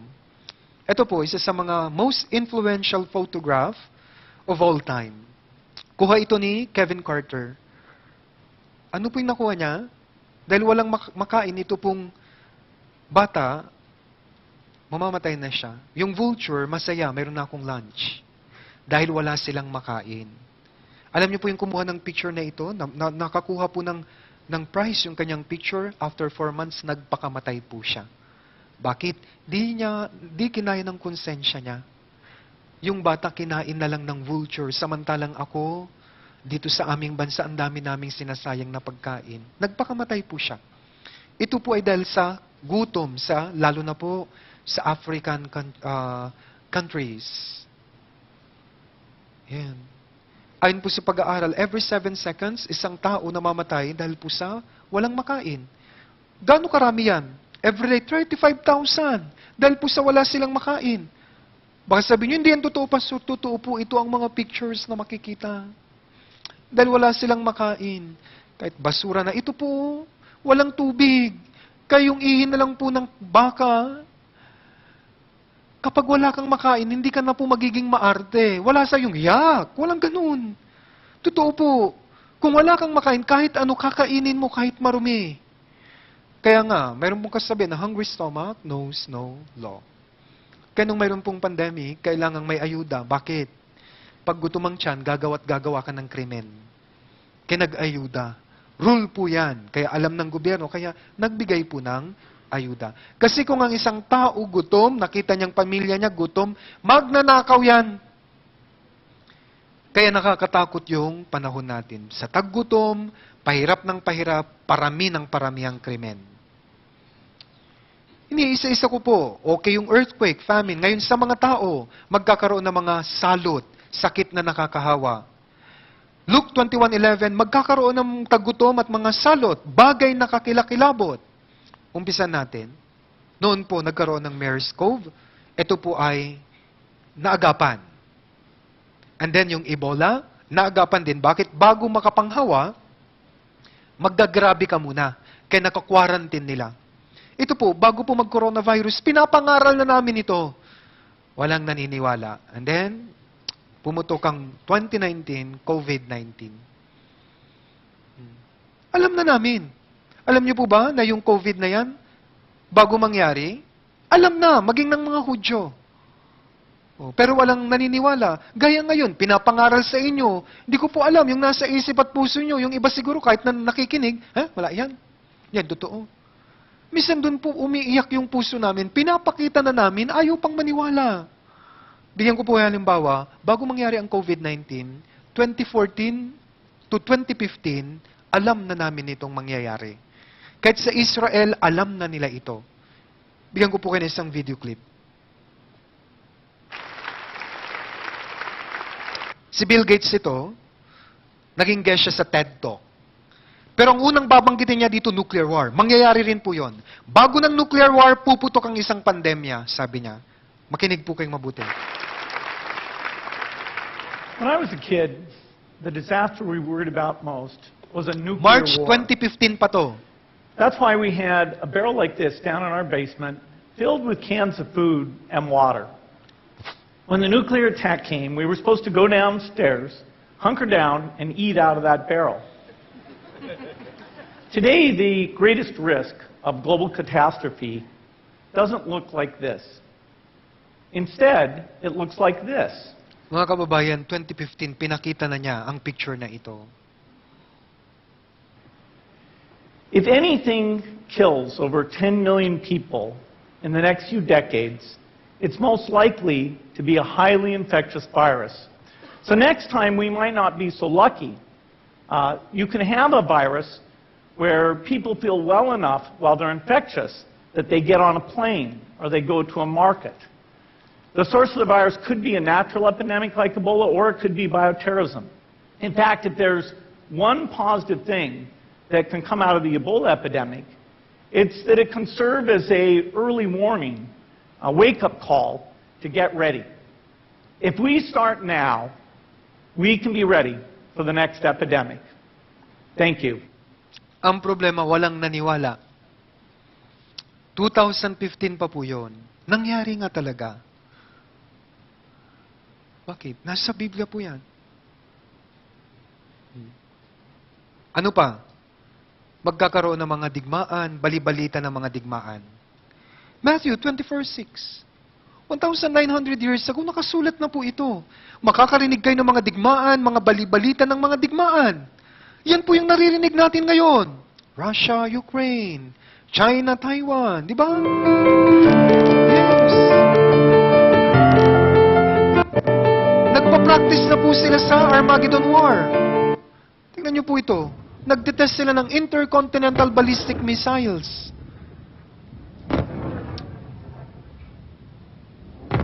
Ay, sana po matauhan tayo dito. Tinutupad ng Diyos, bali-balita ng mga digmaan kasi magkakaroon ng nuclear war.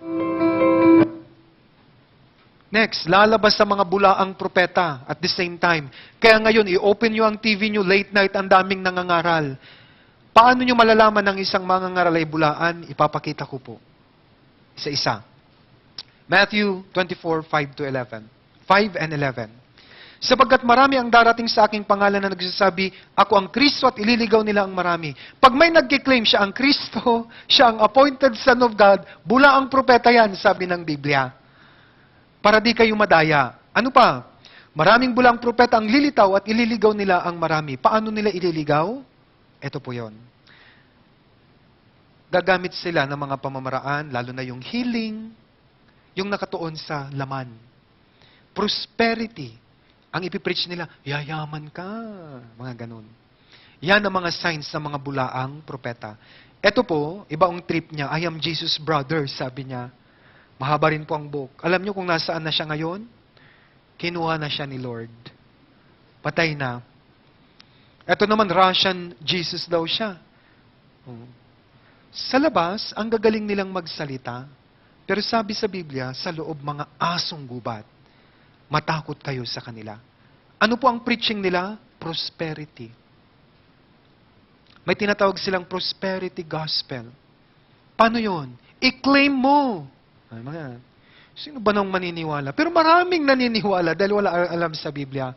Ipopost yan sa Facebook, picture, claim it. Magkakaroon ka ng bahay at lupa next year. Kahit i-claim mo yan, Tamad ka naman, wala, hindi yan mangyayari.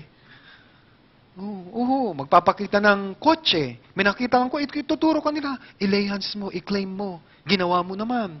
Nag-alarm, akala, magnanakaw ka. Hayun, CCTV sa barangay, inaresto ka tuloy. Yun, maraming nangyayari. Dahil ignorante sila sa Biblia at pwede kayong mabiktima. Mapalad kayo, nakakarinig kayo. Bigyan ko po kayo maraming halimbawa. Eto, miracles daw. Yan ko kaya, ha? Eto. Yan. Inaalihan daw ng demonyo. Oh. Pero tignan niyo po sa screen nila, may GCash. Simple lang, modus. Yan ang mga bulaang propeta. Yan, aalihan daw ng demonyo. Church po yan. Ang daming tao.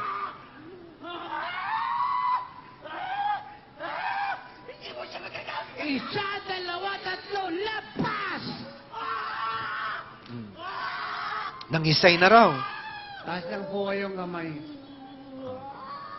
Akala niya, ha? Akala niya, matatakot niya si Janito. Pero sa gilid ng screen, other ways to give. Eh, sinasabi ko, pag greater power na encounter niya, pero kinakausap niya kanina rin, walang reaction. Eh, nung naharap kay tatay, yung nagkaganon. Yan. Huwag ka nang babalik sa kanya. Iiwanan mo siya. Lahat ng nilagay mo sa kanya, ugat, buto, dugo, laman. Lapas! O yan, lumabas na raw. Orianda babashi ka. Mayroon pa siyang sinabing kakaiba. Ayaw mo siya. Ayan, tumayo na. Palakpakan, daming tao. Bilib na bilib. Kung wala kang alam sa Biblia, maniniwala ka. Ipapakita ko po ang talata sa Biblia para matauhan tayo. Kapag may inaalihan ng demonyo, hindi ganon. Yung inaalihan ng demonyo doon, nakasuot, napakaganda, di ba? Nakapolo. Pwede ba yun? Ganito po ang inaalihan ng demonyo sa Biblia. Lucas 8:26. Pinagaling ni Jesus ang lalaking inaalihan ng demonyo. Tingnan niyo po ha. Pagkatapos sila'y dumating sa lupain ng Gadareno, nakatapat ng Galilea. 27. Pwede po kayo pong bumasa. 27. 3, 2, 1.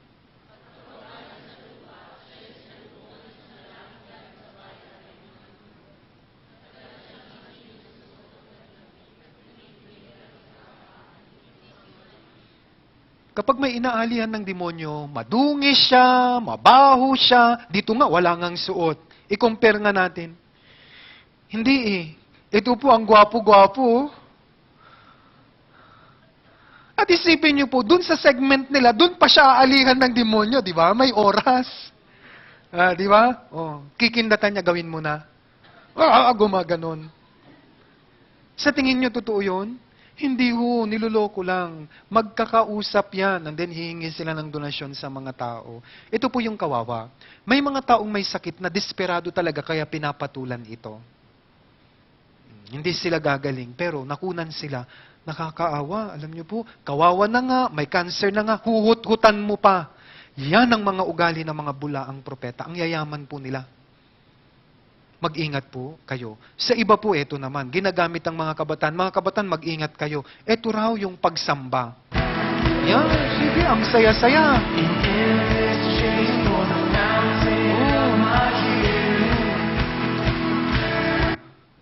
Wala pong Diyos dyan. Pasensya na po, demonyo ang nariyan. Ilalayo nila kayo sa kaligtasan. Bakit? Ang mga ito nakatuon sa laman. Kasarapan ng laman. Hindi yan ang pangaral ng Panginoong Hesus. Mga kababayan, ang Panginoong Hesus hindi siya mayaman. Alam niyo po ba yun? Wala siyang preaching na yayaman kayo. Ang preaching niya, ang mundong ito ay sinumpa ng Diyos. Hanapin niyo ang langit. Huwag niyong ilagay ang puso niyo sa mundong ito. Ito po ang mga bulaang propeta. Ano po ang kanilang preaching? Preaching ni Satan. Ang preaching ni Satan, pera, paggaling ng mga sakit. Alam niyo po ba yun? Maging ang Panginoong Hesus, tinukso niya. Pinangakuan niya ang Panginoong Hesus, bibigyan kita ng karangyaan, ng kaharian sa mundo, basta magpatira pa ka sa akin. Lahat ng mga ito ibibigay ko sa iyo kung ikaw ay magpapatira pa at sasamba sa akin. Kaya ano po ang preaching ni Satan? Kung may prosperity, kagalingan ng laman, galing sa kanya yan. mag-ingat po kayo. Yan ang tinatawag na mga bulaang propeta. Ano pa? Itong ginagawa natin, tanda ng katapusan ng panahon. Gospel will be preached para may pagkakataon kayong maligtas. Mateo 24:14. Pwede po kayo ang bumasa. 3, 2, 1.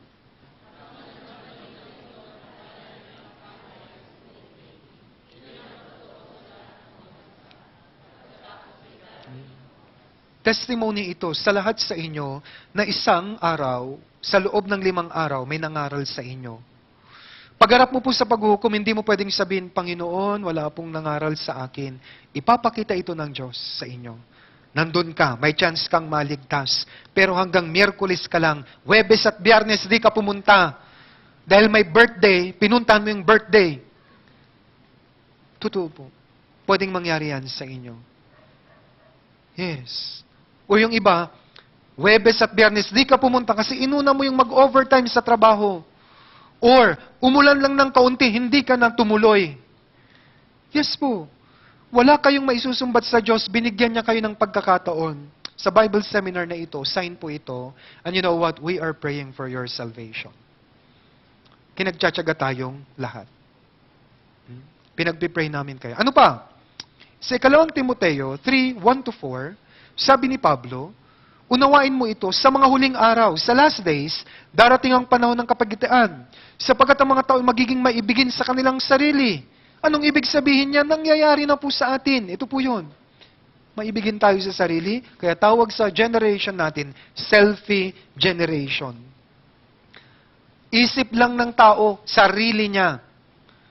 Mayabang, maraming pera, magbablog, dami kong pera. Ano pa? Kain. Kain lang ng kain. Ano yun? Mukbang. Yes po, selfie. Kaya nga, me, self, generation. Yan ang sinasabi dito sa Biblia. Ito yung panahon natin ngayon. Yan naman po ang nakikita nyo eh. Ba? Maibigin sa salapi, mayayabang, mapagmalaki, mga bata, swail sa mga magulang. Bakit? Wala nang namamalo. Sa Biblia po, sabi, magdisiplina ka, mamalo ka. Pero ngayon, ano po yung mga batas? Bawal nang mamalo. Sabay, na-videohan ka ba? Dinidisiplina mo na nga para sa kapakanan niya, binidyohan ka niya, sinen pa kay Tulfo, ikaw pa ang masama.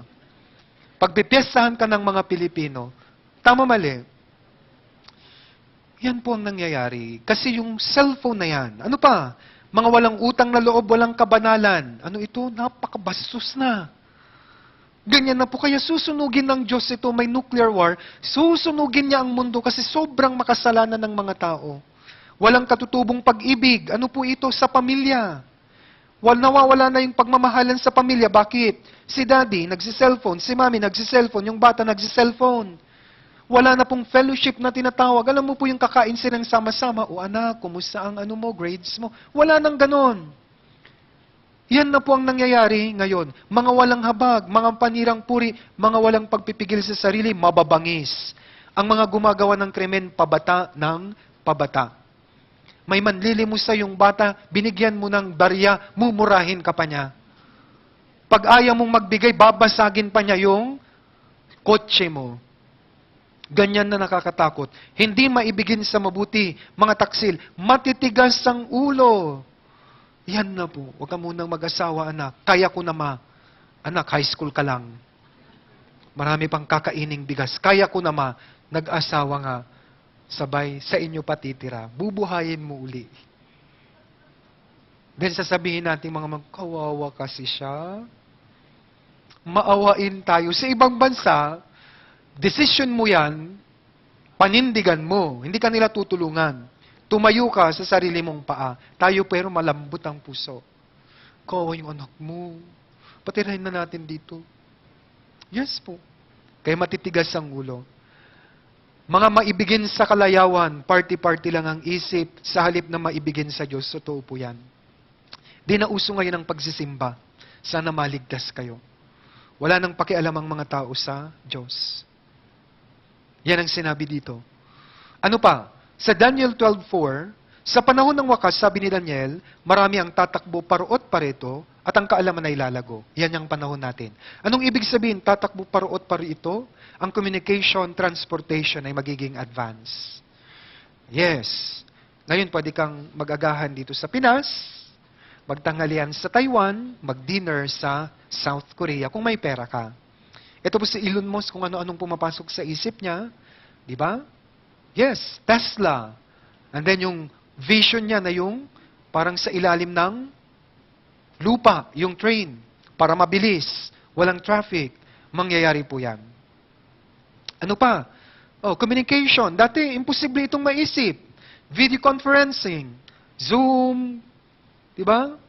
Ngayon, pwedeng-pwede na. Yan ang sinasabi ni Daniel. Next, ang kaalaman ay lalago.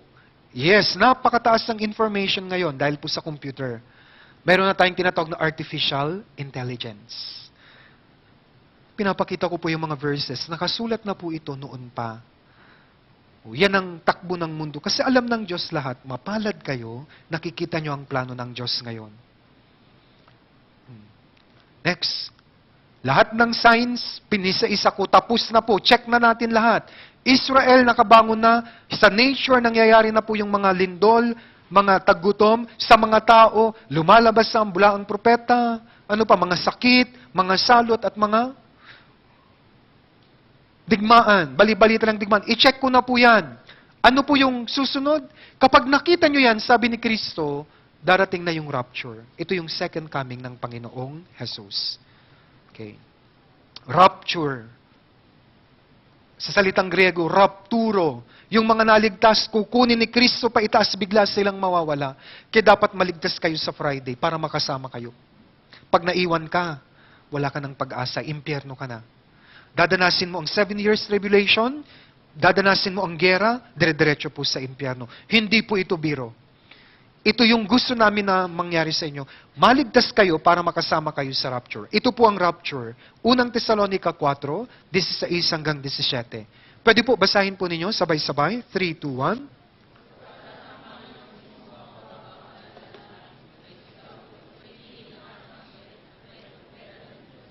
At ang mga namatay kay Kristo ay babangon muna. Pagkatapos, tayong mga nabubuhay na natitira ay aagawing kasama nila sa mga ulap upang salubungin ang Panginoon sa papawirin at sa gayon ay makakapiling natin ang Panginoon magpakailanman. Ano po ang requirements para makasama sa rapture? Kailangan kang maligtas, born again. Yan po ang sabi ng Biblia. Ito po ang rapture. Darating si Kristo, yan ang tinatawag na second coming. First coming niya, nagdusa siya sa krus. Pero sa second coming niya, kukunin niya yung mga naniwala sa Kanya. Rapture, bigla, mawawala ang mga tao. Sa 1 Corinthians 15:52, sabi ni Pablo, ito ay mangyayari sa isang saglit, sa isang kisap mata. Bigla na lang po mawawala. Parang ganito. Ang daming Bible verse tungkol sa rapture.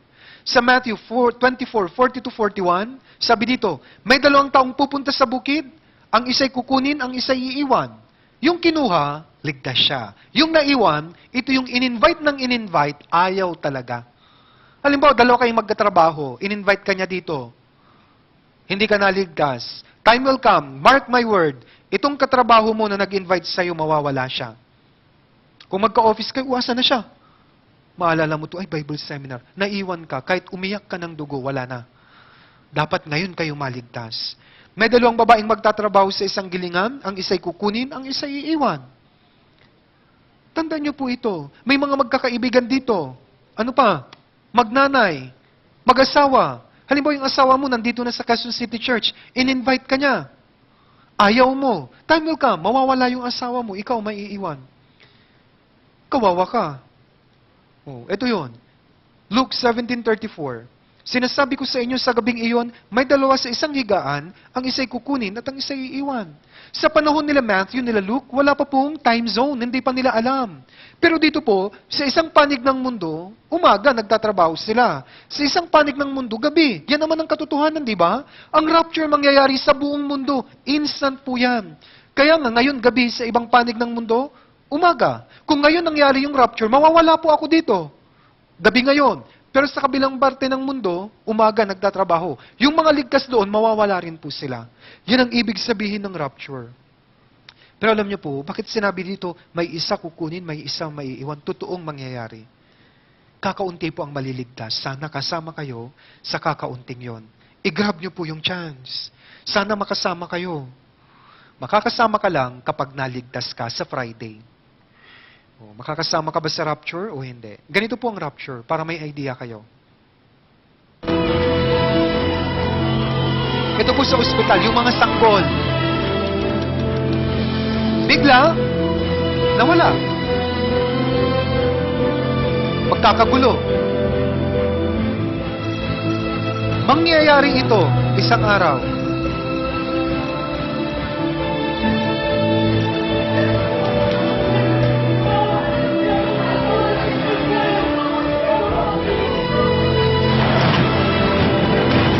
Yung nagmamaneho, nawala. Ligtas kasi siya, kaya yung minamaneho niya, babangga na lang. Naiwan yung asawa niya. Paano kung yung piloto ligtas? Mawawala siya. Babagsak yung aeroplano. E quando vamos partir? Logo, não vai demorar muito.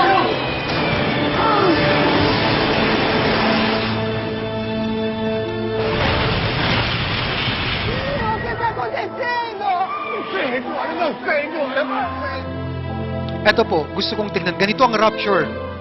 Tingnan niyo po mabuti. Wala na. Nawala. Ganun ang mangyayari sa rapture. Mark my word. Sa balita, time will come. Ibabalita. Halimbawa ni Mel Chanco. Mga kababayan, may mga nawawala. Hindi po maipaliwanag. Dati ginagamit ko si Mike Enriquez. Kaya lang wala na si Mike. Kaya Mel Chanco naman. Mga kapuso, sabi niya, mark my word, kasi lahat ng nasa Biblia nangyayari, gusto namin maligtas kayo para makasama kayo sa rapture. Pero kung ayaw niyo pong maniwala, sasabihin ko sa iyo, maririnig mo yan sa balita, may mga nawawala po, pero di maintindihan bakit nawala sila. May mga i-interviewin, sasabihin, katabi ko lang po siya, bigla siyang nawala. Umiiyak. Walang idea yung mga tao. Pero ikaw nakapag-Bible seminar, hindi mo tinapos, pwedeng magpa-interview. Alam ko po kung bakit wala sila. Pero umiiyak ka. Nawala po sila, na-rapture sila. Alam ko yun. Pero hindi ko dinapos yung pagkakataon, kaya naiwan po ako. Wala nang mangyayari sa'yo. Diretso ko na po, mararanasan mo itong dalawang susunod. 666 Mark at Armageddon War. Sa mga matigas ang puso at maiiwan, hindi maliligtas, ito ngayon ang kanilang dadanasin. Tapos sa ang rapture, halimbawa na iwan ka. Ito yung dadanasin mo. 7 taon, magbilang ka lang. Yung 3 at kalahati, isusulong na nila yung one-world government. Ngayon po, nire-ready na po yung templo sa Jerusalem, aayusin yon. Doon uupo si Antichrist. Sa first 3.5, lalabas siya ang mamumuno. Palalagyan niya ng 666 mark ang mga tao. Isusulong niya ang cashless society. Ito po ay ready na po lahat. Isa-isahin po natin. Apocalypse 13:16-18. At ang lahat, ang hamak at ang dakila, ang mayayaman at ang mga dukha, ang mga malaya at mga alipin, ay pinalagyan nito ng isang tanda sa kanilang kanang kamay o sa noo, upang walang sino mang makabili o makapagbili, maliban sa may tanda, sa makatuwid ng pangalan ng halimaw o ng bilang ng pangalan nito. Kailangan dito ang karunungan, ang may pangunawa ay bilangin ang bilang ng halimaw, sapagkat ito'y bilang ng isang tao. Ang bilang nito ay 666. 666. Ano ito? Nasa Biblia po, isa-isahin natin. Ang barcode system ay gumagamit po ng 666 system. Kaya nga, may mga linya na dalawa, 666. Gumana po yung reader noong combination ay 666. Ngayon, ang barcode ay nasa mga produkto. Diba? Ang barcode, nandun lahat ng information ng product. Punta ka ng SM, anong gagawin po nung cashier? Tit! I-scan lang, nandun na po. Sinong may gawa, magkano, sinong kumpanya. Nasa produkto ito ngayon. Pero itong 666, sabi kanina, ilalagay sa tao sa kanang kamay o sa noo. Ngayon, unti-unti na pong dinidevelop, yun pong cashless. At ngayon mayroon na pong RFID. Sa mga may sasakyan, cashless na, di ba? Nasa sasakyan na, time will come, yung sistemang yan ay ilalagay sa tao. Ito, RFID. Ito na po yung akma sa sinasabing 666 ng Biblia. Isang parang butil ng bigas na i-implant sa mga tao.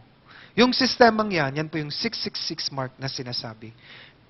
Computer na lang po ang gagana. Time will come, pag sweldo kayo, bank to bank na lang. Okay? Lahat nandun na po sa RFID. Papasok sa inyo, sabi kanang kamay. Bakit? Ngayon kailangan ng password, di ba? Kanang kamay, ang magiging password mo, ano po? Yung ugat. Yung pattern ng ugat. Kaya, gaganon ka lang. Tit! Sa kaliwa, hindi pwede kasi may mga tao, ayon sa mga scientists, pare-pareho yung pattern. Pero ang kanan, unique. Kaya sabi kanina, kanang kamay. Ngayon, halimbawa, ipinanganak kang walang kamay. Ilalagay sa noo. Ano ang password mo? Kaya ngayon, mayroon na pong Irish scan. Unti-unti na. Gagawin po ito. Yan ang 666. Kaya ngayon may barcode system. 666 system yan. QR code. Inuunti-unti na. Lahat ay nakalagay sa Biblia. Yan. 666. Hindi ba kayo nagtataka? Yan na po. Time will come, hindi nagagamit ng perang papel. And time will come, yung mga lock natin sa door, ano na, talagang kailangan na ng password. Sa ibang bansa, mayroon na po, pero number combination, kahit dito, may ginagamit kami. Pero time will come, kahit sa school, wala ka ng ID, yun na po yung identification mo. Yun po yung 666 na sinasabi. From cash to cashless. Kasi isusulong po nila ito para mai-implant yun pong 666 RFID sa mga tao. Isang tanda sa kanilang kanang kamay usa, no. Ito na po yung nakapinta. Ito na po yung plano nila. Singlit lang ito ng bigas. Ang maganda, nagsi-self-recharge po ito sa init lang ng environment. Kaya, napaka maganda. Noon po, nagkaroon ng COVID-19. Marami pong hindi alam ang Biblia, akala nila yung 666 yung bakuna. Marami nag-message po sa akin, Pastor, magpapalagay na napapanood ko po kayo sa YouTube. Ito na ba yung 666? Sabi ko, hindi ka nakinig mabuti. Sabi ka ng kamay o sa noo, saan ba tinuturok yung bakuna? Sa noo mo? Meron bang dumalis sa noo mo? Wala naman ah. Saan ba yung bakuna? Di ba sa braso? O hindi yung 666 kasi sabi ng Biblia, kanang kamay o sa noo. Ito po yung 666, itong sistemang ito para sa cashless society. Radio Frequency Identification Device. Saan nyo nababasa ang RFID? Sa Skyway. Nasa sasakyan na ngayon, ilalagay yan sa tao. Pero alam niyo po, kapag napalagyan ka niyan, 666, yan ang tandang pupunta ka sa impyerno. However, kung naiwan ka sa rapture, wala kang choice. Lalagyan, magpapalagay at magpapalagay ka. Kahit umiyak ka, lalagyan ka nila. Kasi kung hindi ka malalagyan, para ka pong zombie. Wala ka ng gamit sa mundong ito kasi hindi mo ma-access, hindi ka makakapunta sa isang lugar. Hindi ka pwedeng bumili kasi yun ang kailangan eh. I-scan yun. Hindi ka pwedeng pumunta ng ospital. Sa school, hindi ka pwede. Sasakay ka sa EDSA carousel, sa LRT, aalisin na po yung mga card na yun. Yun na po, tit. Ganun na po lahat. Parang maganda yung sistema. Pero, yun ang paraan ni Satan. Yun ang tatak niya. Kaya sana, makasama kayo sa rapture. Bakit? Magra-rapture muna bago ito i-implement. Pero ngayon ang system, ginagawa na nila, naka-ready na. Yes po. Then, pagkatapos mapalagyan ni Antichrist ng 666 mark, ang mga tao magkakaroon ng Armageddon War. Pero bago yan, panoorin nyo muna para maintindihan yung 666. Sa ibang bansa, nagda-dry run na po sila. Microchips implanted in human bodies could transform the way we tackle many everyday Ano tasks. po yan? Some workers in Sweden are already developing and Linawin ko, ito po kaliwa. Kasi dry run lang. Sabi ng Biblia kanan, may nag-question kasi sa akin, Pastor, di ba sabi ng Biblia kanan, bakit yung pinapakita mo kaliwa? Of course, kasi kung kanan, naiwan tayo lahat. Hindi ako papayag. Alam ko to, sabi ko. Kanan yan, ililipat yan kung wala na ako dito. Na-rapture na ako noon, for sure.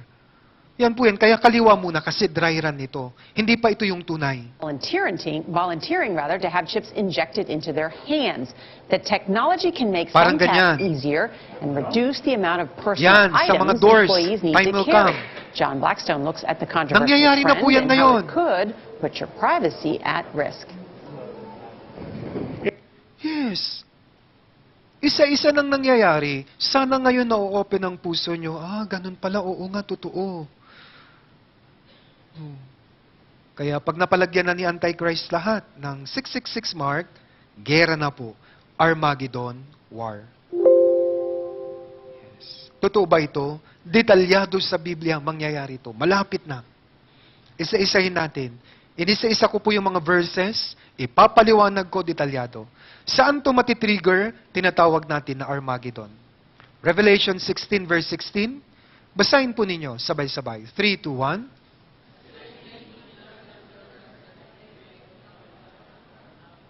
Ano ito? Magkakaroon ng gera.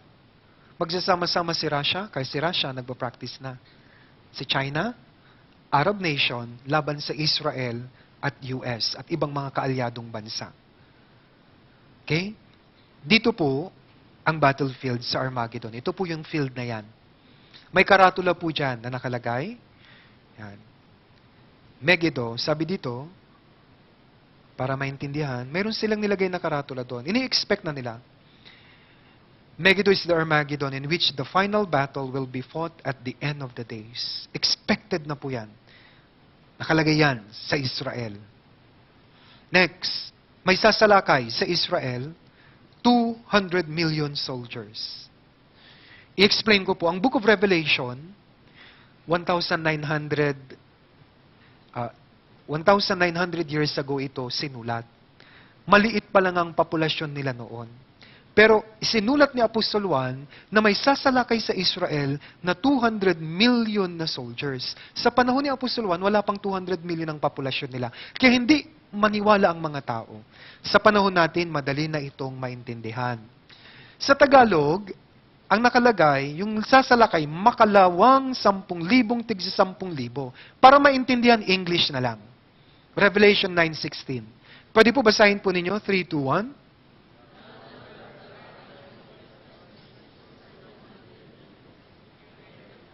Pinakita ng Diyos kay Apostle John, sasalakay ang 200 million. Sa mga nakaraang henerasyon, di nila ito maintindihan. Sa henerasyon natin, madaling maintindihan. Bakit? Search. Sino ang 200 million? China. Tama na po ngayon, 200 million na po ang soldiers nila. Gaya ng nakasulat sa Biblia. Ito ang araw-araw nilang pinapakita. Kaya nga sa West Philippines, wala tayong laban dyan. Sundalo lang nila, mas marami pa ang sundalo nila kaysa sa buong populasyon natin. Naiintindihan nyo ba? Kaya wala tayong magawa. Yes po. May mga takaumang silang intercontinental ballistic missiles sa atin. Kasi during the time of Duterte, alam niya ito, kaya wala tayong magagawa dyan. Yes, China lulusob. Gamit nilang 200 million na mga sundalo. Ngayon po, i-research nyo, 200 million na po yung sundalo nila. Gaya ng sinabi sa Biblia. Next, saan dadaan yung 200 million? Lahat detalyado, Revelation 16:12. Ibinuhos ng ika-anim ang kanyang mangkok sa malaking ilog Euphrates at natuyo ang tubig nito upang ihanda ang daraanan ng mga haring mula sa sikatan ng araw. China po ito, east. Para maka-atake sa Israel, sa Armageddon, Megiddo, tutuyuin nila ang Euphrates River. And then gagawa sila ng highway. Daraanan, sa English po, highway. Ano ito? Walang makaintindi nito, pero alam niyo po, pwede ko pong maipaliwanag ito ng detalyado. Papakita ko po ang galing ng Biblia. Ito ang China, malaki siya. 200 million ang sasalakay, hindi ito pwedeng sumalakay gamit ang jet fighter, eroplano. Bakit? Ang dami nun. Walang kakayahan ng taong makagawa ng 200 million na mga jet fighter, kaya gagamitin nila land transportation. This is the problem. Ito po ang Israel, sasalakay si China, dadaan yan. Ito po yung problema. Dito po may Himalayas Mountain. Yan po ang isang balakid. And then dito, Yung sinabi na kanina, tutuyuin ang Euphrates River.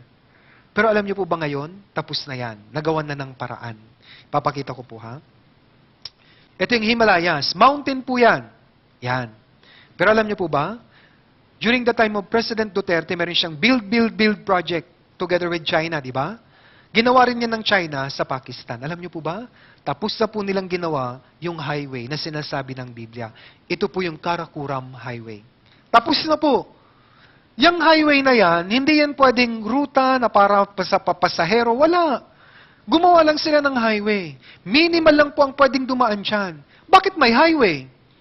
At hindi rin po yan trading route para sa mga produkto. Bulubundukin yan eh. Bakit gumawa sila? Nag-invest sila. Dahil para matupad yung sinabi ng Biblia, nagagawa sila ng daraanan. Dito dadaan ang mga sundalo ng China. Dito nila dadaan yung mga kanyon nila, yung mga truck nila. Yung mga gamit nilang may missile, dito sila daraan. Tapos na po ito. Ang galing po ng Biblia. Yes, next. Tutuyuin yung Euphrates River. Ngayon po, totoo. Meron pong ginawa sa Turkey na dam. Pag sinarado ang dam, matutuyo. Yun pong Euphrates River. Kung anong sinabi ng Biblia, tinupad po. Yan po. Ready na. Check, check, check. Sino ang sasalakay? Pagkatapos ng China, sasama po ang Russia at yung mga allies nito. Sa Ezekiel 38, binanggit po ang Russia. Okay? Anak ng tao, humarap ka sa dako ni Gog, sa lupain ng Magog, sa pangunahing pinuno ng Rosh, Meshech at Tubal, at magsalita ka ng propesiya laban sa kanya. Kung babasahin niyo ang buong Ezekiel 37 and 38, sinabi na sasalakay sila kasama ng China sa Israel. Pero, para maintindihan, ano pong ibig sabihin ng Gog? Yung Rosh, yan po, dating pangalan ng Russia. Meshech, yan po ang Moscow na ngayon. Tubal, Tobols. Ano po yan? USSR po yan. Okay? Sasama sa kanila, Persia, Ethiopia, Put, Gomer. Ano-ano mga yan? Ang Persia ngayon, Iran. Ethiopia, Put, Libya. Sasama silang sasalakay, kaya nga nuclear war po ito. Talagang puputok lahat ng bomba, yung nuclear bomb nila. Sa gerang ito, walang panalo, masusunog ang buong mundo. Kasi nuclear bomb ang gagamitin. Yan po. Ezekiel 38, sasalakay sila sa Israel. Para maintindihan nyo, nung president pa si Pangulong Duterte. So, yan sa. And if by unfortunate chance, per chance, talagang maipit si Putin at tusukin niya yung pula na butones, wala na. Putin, Then, sabi niya. My thinking is, pag magganon yan, ang China will invade. Alam yan, Presidente Intelligence Community, alam nila. Yan din po ang nakalagay sa Biblia. Pero wala silang alam sa Biblia. Pinagtatagpi-tagpi ko yung Biblia para makita nyo, yan ang ginagawa ng Diyos sa mundo ngayon. Check. Anong gagamitin sa gerang ito? Hindi pa naiimbento ang nuclear bomb, nakasulat na po. Sa nuclear war na ito ang mangyayari. Zacarias 14:12. Ito ang magiging salot na ibibigay ng Panginoon sa lahat ng mga bayan na nakipaglaban sa Jerusalem. Ang kanilang laman ay mabubulok habang sila'y nakatayo pa sa kanilang mga paa. Ang kanilang mga matay mabubulok sa kinalalagyan ng mga ito, at ang kanilang mga dila ay mabubulok sa kanilang mga bibig. Habang nakatayo, maaagnas. Ano ito? Nuclear bomb. Nuclear bomb lang ang may kakayahan na tunawin ng tao. Nakatayo ka, mabubulok lahat, matutunaw ka dahil po sa tindi ng init. Bomba ka po kasi ito. Heat and radiation. Okay? Anong gagamitin? Check na natin nuclear bomb, nuclear war. Missiles. Alam niyo po bang nakasulat na rin yan? Ezekiel 21:14-15. Pinakita kay Ezekiel yung future event. Nakita niya nagliliparan ng mga missile. Pero wala pang missile sa panahon niya. Kaya ano ang sinulat niya? Nakakita siya ng parang kidlat, kumikinang na tabak. Ito po yung nakita niya. Yan. Yung tabak, ang ibig niyang sabihin, yung sandata, kumikinang, lumilipad. Missile po ito. Yes. Next. Lahat mamamatay. Sa panahon ni Noe, may nabuhay. Pati yung mga isda. Sa nuclear war, pati isda mamamatay. Bakit? Masusunog lahat. Alam niyo po, magdidilim ang mundo dahil tataas ang yung abo. Sunog eh. Bababa ngayon yon, yung abo, may lason yun. Nuclear ash. Malalason ang dagat, mamamatay lahat ng isda. Kaya nga, ito po yung Third World War, nuclear war, na papatay sa buong mundo, sa mga tao. Sa Zephaniah 1:2-3, sabi niya, aking lubos na lilipulin ang lahat ng bagay sa ibabaw ng lupa. Sabi ng Panginoon, aking pupuksain ng tao at ang hayop, lilipulin ko ang mga ibon sa impapawid at ang isda sa dagat. Ganyan po nakakatakot ang mangyayari. Inisa-isa ko po. Malapit na po itong mangyari. Para maintindihan nyo, ang Armageddon War, parang ganito.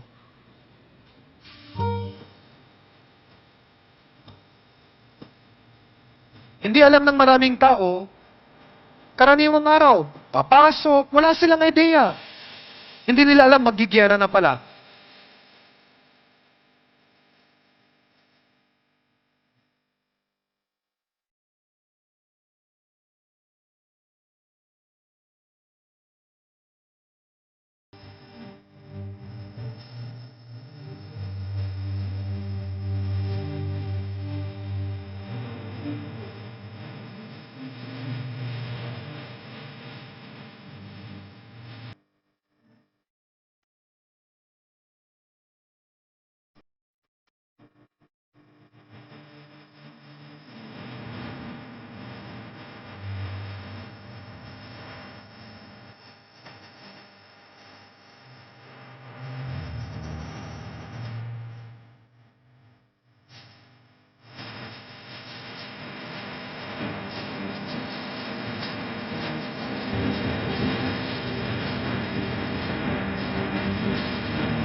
Yes, pinagkakagastusan nito. Mahal po ang magkaroon ng nuclear weapon, nuclear program sa isang bansa. Sobrang mahal. Anong gagawin nila sa maraming mga bombang yan? Para matupad yung sinasabi ng Biblia. Kaya mga kababayan, sana po mabuksan ang isip at puso ninyo. May nakaambang panganib. Kailangan nyo pong maligtas. Okay? Kaya huwag palampasin ang pagkakataon. Ang sabi ng Biblia, para hindi mo nadanasin yan, 666 mark, nuclear war, impyerno, sabi ni Kristo, you must be born again. Sa Friday, ipapaliwanag ko po ito. Yan lang ang solution. Bakit? Ang requirements po ng rapture, kailangang ligtas ka para makasama ka sa mga kukunin ni Kristo. Kukunin niya magra-rapture sa baba, gugunawin na niya. Kasi basura na ang mundong ito. Parang halimbawa, may basurahan, kunin mo yung medyo ayos pa. And then susunugin mo na. Yan ang picture ng mundong ito ngayon. Dahil po sa sobrang masama na ang mga tao, ngayon po yung mali, yun na po yung tinatangkilik ng mga tao. Opo.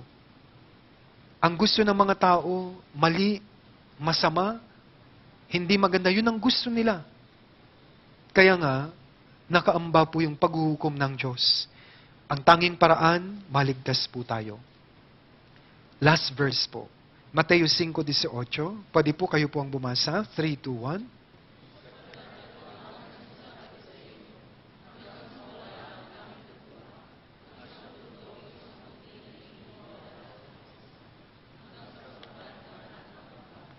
Matutupad lahat yan. Lahat nun, totoo. Okay? So tanong ko po, bago po tayo maghiwa-hiwalay, naniniwala po kayo sa Biblia? Ilang percent? 100%. Inisa-isa ko na po. Lahat ng nakasulat, totoo. Pero alam nyo po, kung ngayon naniniwala ka na 100%, alam nyo po, sa Biblia, napakaraming nakasulat tungkol sa langit. At napakarami rin pong nakasulat tungkol sa impyerno. Kung totoo, yung Garden of Eden, yung Noah's Ark, yung Torre ng Babel, Red Sea Crossing, History of Israel, Restoration of Israel, 666 Mark, Armageddon War, Signs of the Last Days, totoo rin pong may langit at totoong may impyerno. Tandaan niyo po yan. Sino ang pupunta sa impyerno? Makasalanan. Bukas, ito po ang topic ko para maintindihan mo na may problema ka. Maraming tao hindi lumalapit sa Diyos kasi hindi nila alam na makasalanan sila, na may naghihintay na impyerno sa kanila. Huwag kayong liliban. The 2 remaining days, ito po yung pinakamahalaga. Tomorrow, we will talk about ito po. Kasalanan. Sino ang makasalanan? And then sa Friday, ipapangaral ko po yung solusyon kung paano mabuborn again. Ipapangaral ko po yung magandang balita. But anyway, tomorrow, ito ang topic natin, napakahalaga. Balik po kayo. Halimbawa, hindi ka na bumalik, useless ang paghihirap mo ng 3 araw. 2 days remaining, double time si Taning. Tawag ko po sa demonyo, Taning. Gagawa siya ng paraan para hindi ka makapunta dito bukas. Maaari, meron po siyang kakayahan na apektuhan ng nature at palakasin ang ulan. Kaya niya. May power po siya. Pwedeng lumakas ang ulan bukas, nandito pa rin po ako, mangangaral ako. Pumunta ka kahit malakas ang ulan. Kahit medyo bumaha na, pumunta po kayo. Maring, sumakit ang ulo mo. Pumunta ka pa rin. Marami kaming paracetamol. Marami kaming gamot dito. Ano pa? Double time siya, pwedeng yayain ka ng kumpare mo na pinagkakautangan mo ng loob. Kumpare, birthday ng inaanak mo. Ano naman tayo labas? Sabihin mo po, next time na lang, kumpare. Meron lang akong appointment. Kanino? Basta, mahalaga yun. 7 to 9. Pwede ako afternoon, pero unahin nyo muna yung Bible seminar. Totoo po ito. Experience ko po ito. Sa Thursday at Friday, ito yung pinakamahirap. Double time si Taning. Okay? Ano pa? Pwedeng may mag-offer sa'yo.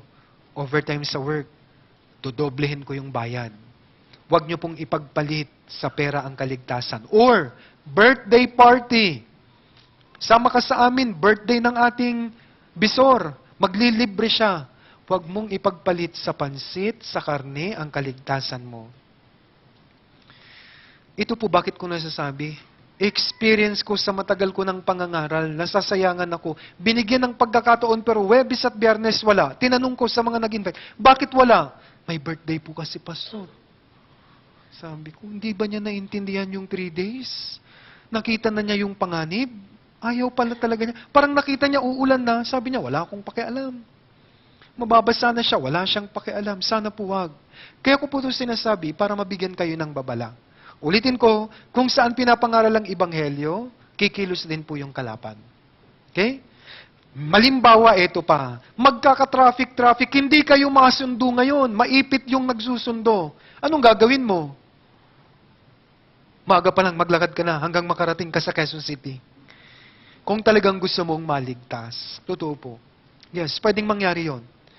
Halimbawa, nag-text yung magsusundo, Sister, ipit na ipit ako. Mamasahe ka na, pumunta ka na, para makakaabot ka. Simple lang po yun. Bakit ko sinasabi? Gusto namin maligtas kayo. Huwag niyong sayangin ang time. 2 days na lang. Kaya see you tomorrow, to be continued po tayo. Maraming salamat sa pakikinig. Ngayon, manalangin na po tayong lahat.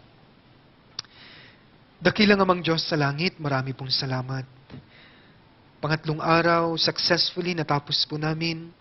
Dalangin ko po, Panginoon, na kayo patuloy ang humawak sa puso ng bawat isa. Akayin niyo po sila, ilagay niyo po yung interest sa kanila upang talagang tapusin nilang Bible seminar. Hinihingi ko po yung tulong niyo, Panginoon, na ingatan niyo po sila sa pagkana ng masama. Alam po namin, doble kayo din po yung kasamaan upang pigilan sila dito. Subalit naniniwala po kami ng inyong makapangyarihang kamay ang mag-iingat po sa kanila. Dalhin niyo po sila sa natitirang 2 araw upang matanggap po nila ang kanilang kaligtasan. Sa ngayon, medyo malabo pa po ito sa kanila. Kaya hiling ko po na gamitin niyo po ang mga brothers and sisters upang patuloy po silang i-follow up, akayin at samahan upang matapos nila hanggang sa huli ang Bible Seminar. Sa ngayon, Panginoon, sa kanilang pag-uwi, ingatan niyo po ang bawat isa hanggang sa makarating po sila sa kanilang tahanan. Ito po ang aming dalangin sa pangalan ng Panginoong Hesukristo. Amen. Maraming pong salamat. Ingat po kayong lahat.